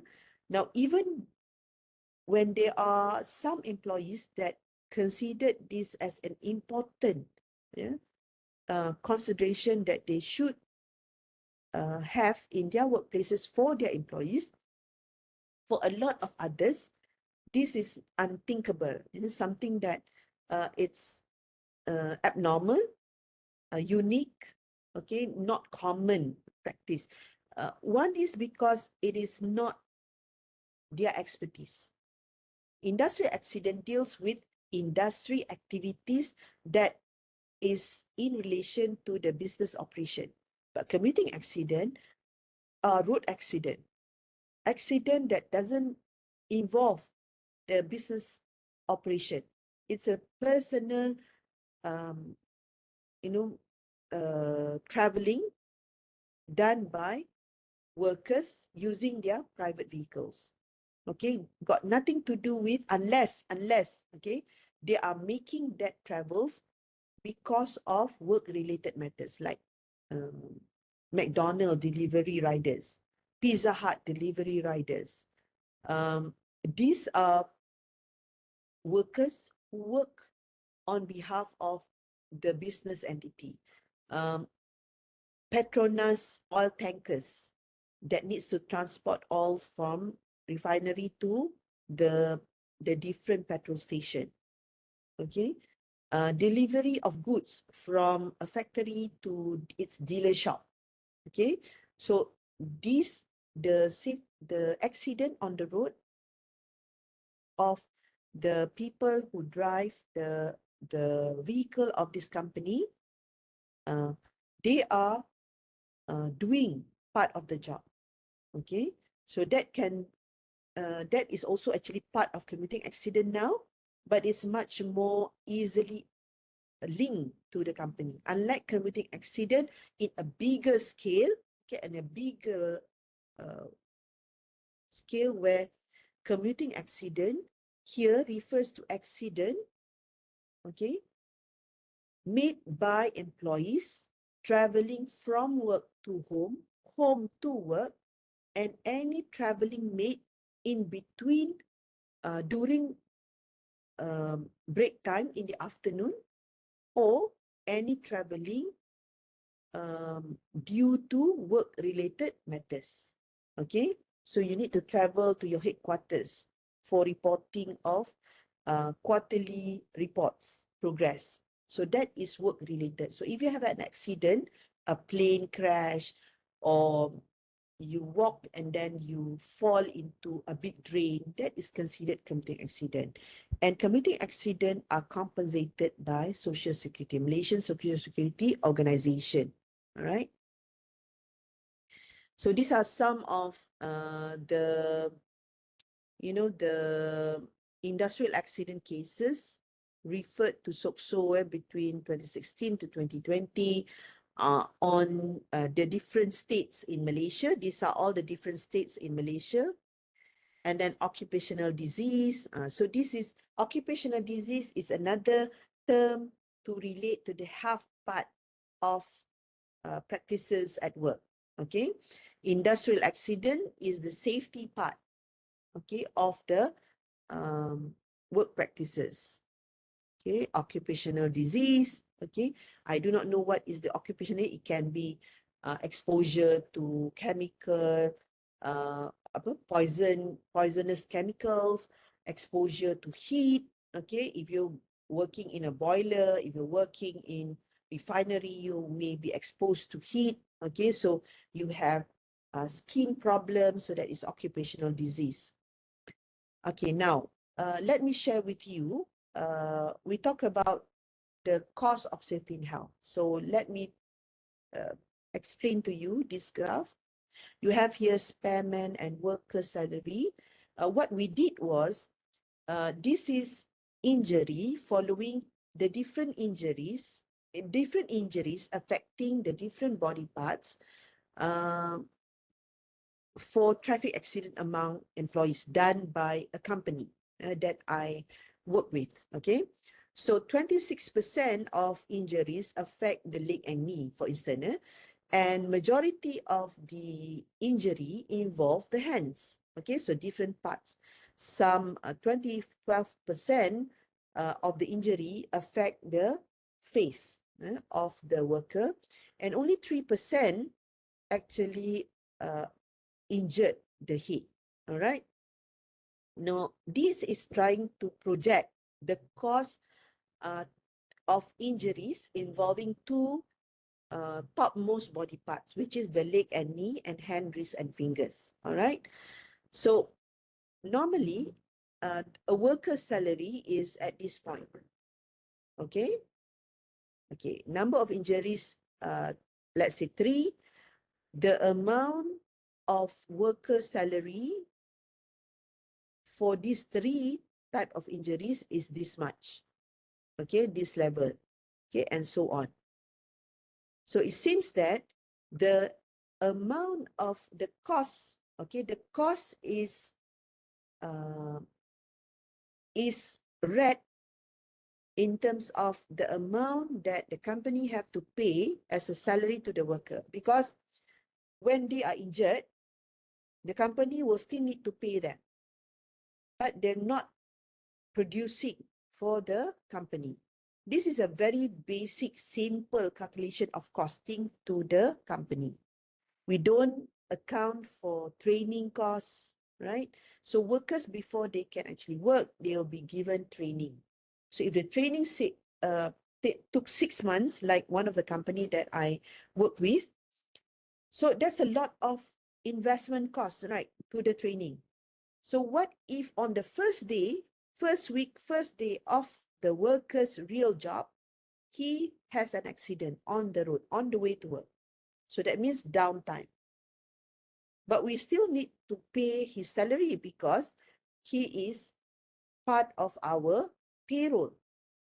But then somebody else need to step in to help him to complete his commitment. This is what we usually refer to as a relief worker or spare men. Spare men are paid different salary. Usually relief worker are experienced worker, which you can move around, okay, in any department at any level of work because of the experience. They are relief worker that are being called to come in when the original worker cannot perform the supposed job. You can see here that injuries involving leg and knee may be less than injuries to the hand, but it is much more severe normally. Okay, in traffic accident, it's much more severe, and it takes longer time to recover. Okay, so that's why the cost of,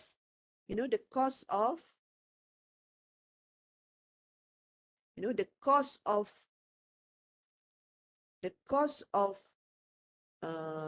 these injuries is much higher than the cost when it's involving wrist, hand, and fingers. Okay, so this is a real example involving employees and traffic accident. Okay, so just by using their projected salary.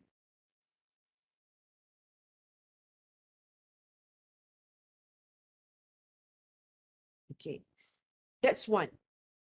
Then we come to this statistic. What are you are looking at now? Okay, a graphical illustration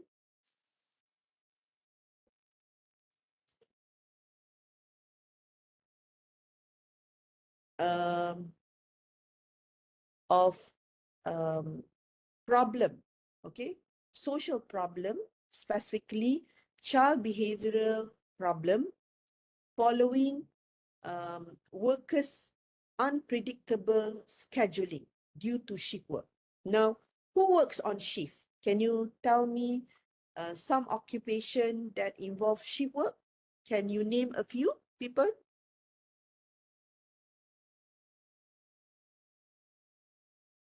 The type of work that involve shift work.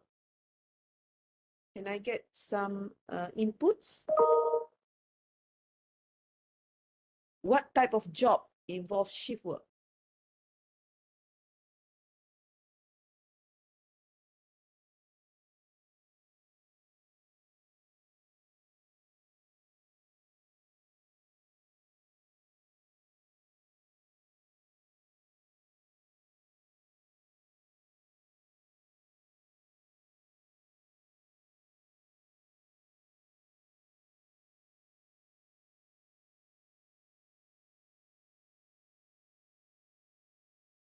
Hello? Anyone still here? Type of work that involves shift work.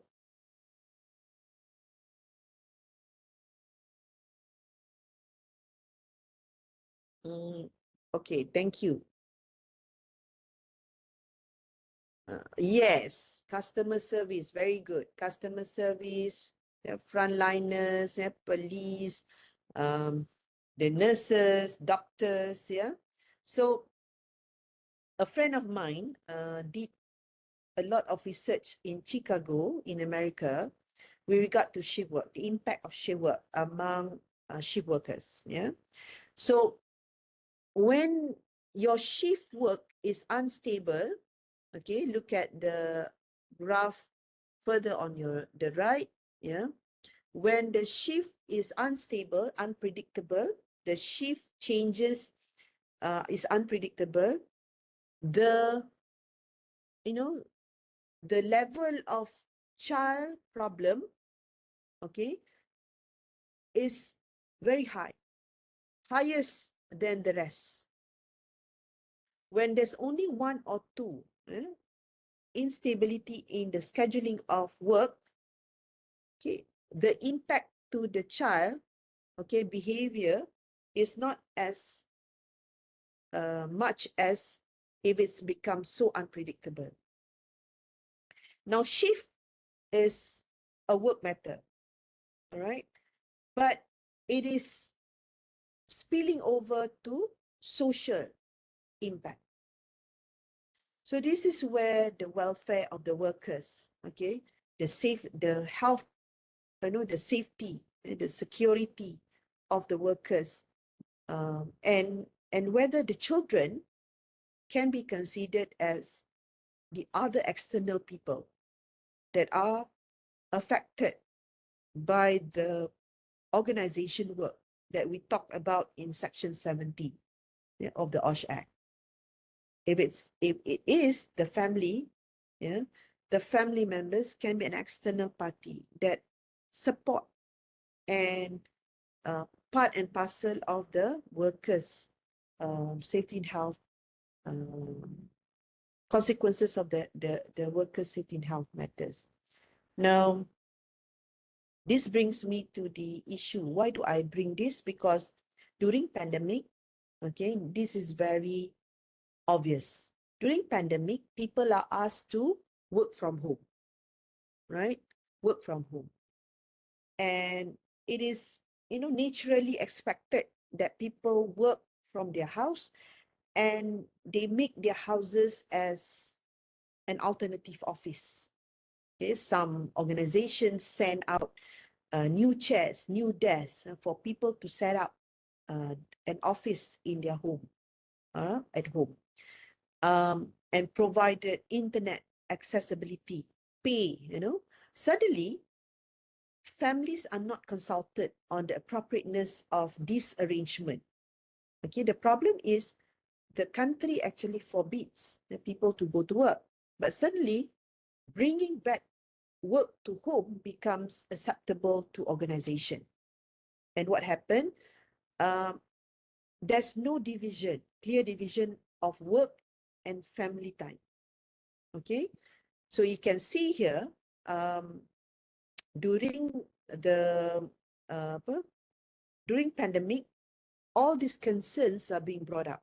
In 2018, there was a study, okay, done to look at the impact of work-life balance among academician and professional. Is there any difference? You can see here that there's not much difference between different jobs on the ability to switch off. Either academician or professional staff, it seems that it's quite difficult to switch off between work and non-work time. Okay, that's the reason why during pandemic time, 2021, Spain, France passed a bill during that time that limit, okay, the amount of hour managers company can contact their employees using technology, WhatsApp. They're not allowed to contact their workers after 8 p.m. The bill was passed quickly. All right. Now you can see here, okay, you can look at these slides and this data. You can see here that, quite a reasonable amount of people saying that the work has a negative impact on their mental health. This is before pandemic. So it becomes worse during pandemic. So that's why we are hearing, okay, a lot of issue raised during pandemic with regard to mental health problem. All right. This also results of quick study on effect of work from home on well-being, okay, the welfare of the people, where 27% agree that telework or work from home is seen as a constraint. It limits family time, okay, and people are becoming tired to do their non-work business matters. Everything is about work and up. And 72% are agreeing that it becomes a psychological distress. So psychosocial impact is one of the upcoming emerging problem of safety and health at work. 49% of workers, this is a study done during the pandemic, okay, by McKinsey Consultancy, okay, that 49%, those in this dark blue area are showing that they are feeling somewhat burnout during, and it is much more, higher in European countries than in Asia, because I think Asian are known to work longer hours, okay, than our counterparts, Europeans. And this also a Malaysian study done during pandemic on work-life balance like quality of life. QOL is quality of life during work from home, and an increase of 1 hour per day on work actually increases, yeah, a reduction of quality of life, among workers. Okay, increase of less than 1 hour, the impact, this rate, okay, this rate color here shows a reduction of quality of life.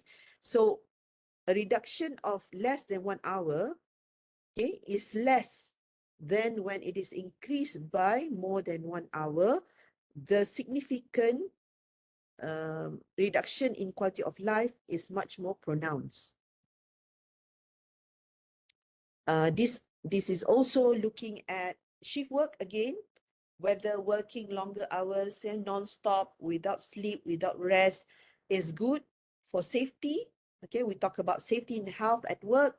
Now, you look at the hours, 12 hours, this is in response to shift work. Malaysia are known to work on a shift work of 12 hours. Okay, you automatically, in Malaysia, it's automatically assume that any factory workers will work on a 12-hour shift. Yeah. So the safety, the risk, okay, increased by twofold, okay, by after the 9 hour. Even though you have a break at the 6 hours, okay, lunch break, rest, okay, you're given 1 hour for praying and so on, but it gradually and becomes 2 times higher the risk, okay, in the 10, 11, and 12 hour, which is usually for those working at night time, it's during the midnight. And that is very troubling because at night, supervisors, you have less supervisors, you have less safety measures, less people to monitor safety, and that's when your safety risk, your risk towards safety is multifold. Yeah. Longer hours of work impacts health, the health part. Just now we talk about the safety part, then the health part. Those who works longer hours are prone to get stroke and cardiovascular problem. Okay.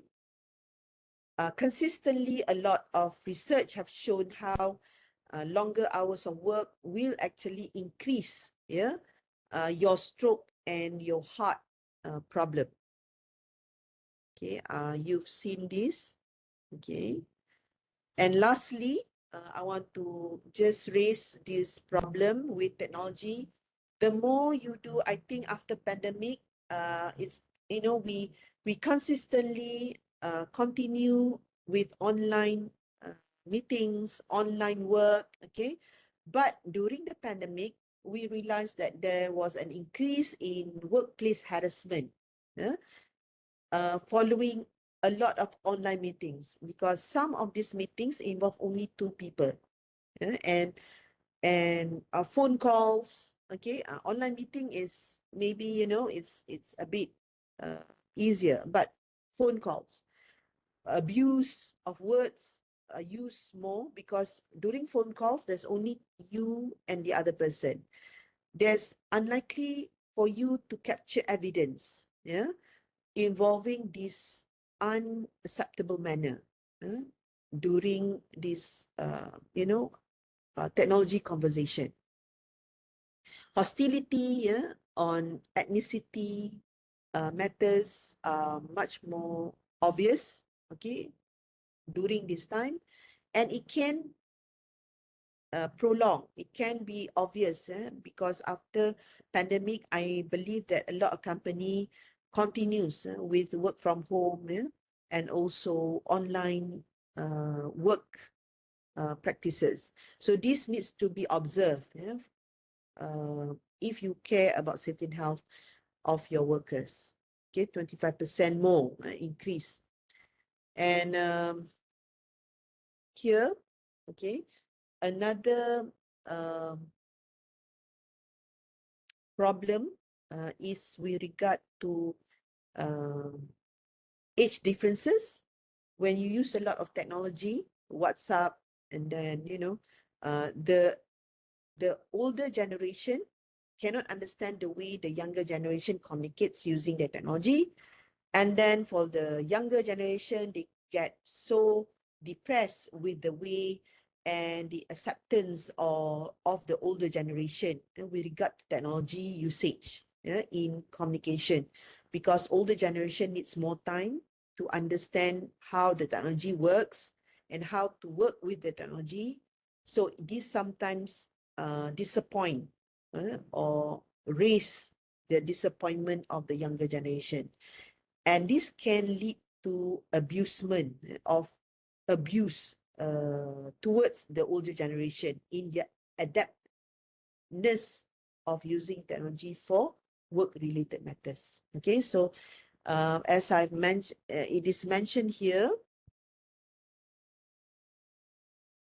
policy, okay, having a strong policy about remote work can help with the management of better safety and health practices, avenues to report violation, or how to identify a clear procedure. And that's why I think during the pandemic, immediately Paris passed a bill on curbing the activities of employers in contacting their employees about work after work hours. Okay, up to what time it is allowed.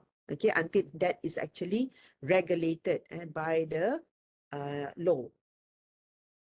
Okay, so obviously working with technology leads to low employment security, safety and health, which needs to be looked into, okay, by companies, okay, if this is going to be the future work practices. And I know a lot of big companies are moving towards this, companies like Intel, like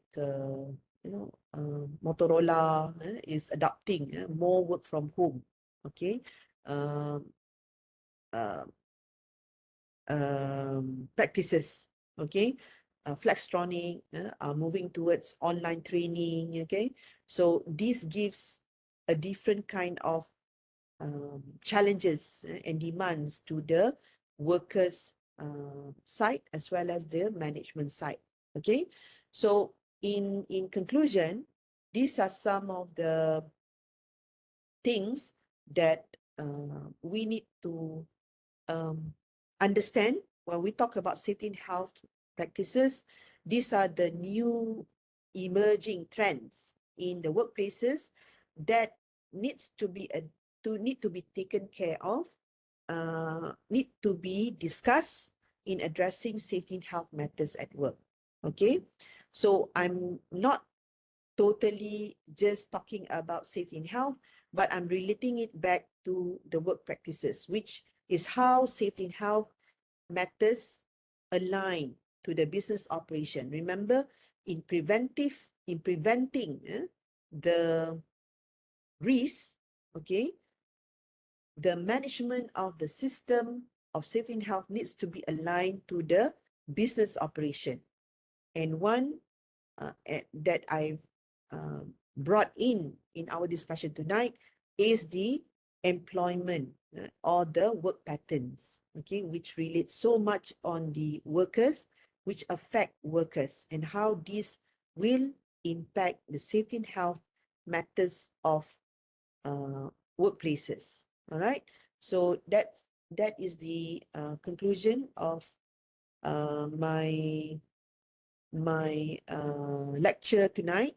Okay, I hope you are, your views are a bit expanded by this information. I hope you have learned something new from me today, and we will touch on theories of accidents in the next lecture, where you will do a number of research on the different theories and present it to the class of what you understand of the different theories people normally use to understand safety and health matters at work. All right. So thank you so much. for this. Sorry to take a bit of your time.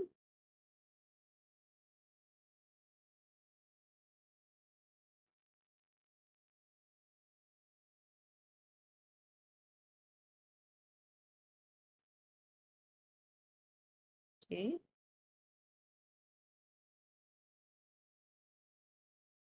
Thank you for staying on.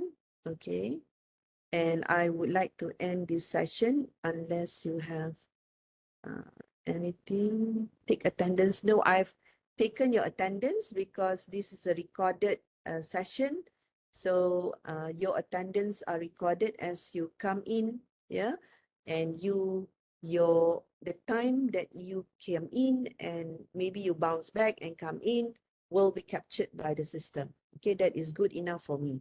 Yeah. So thank you so much.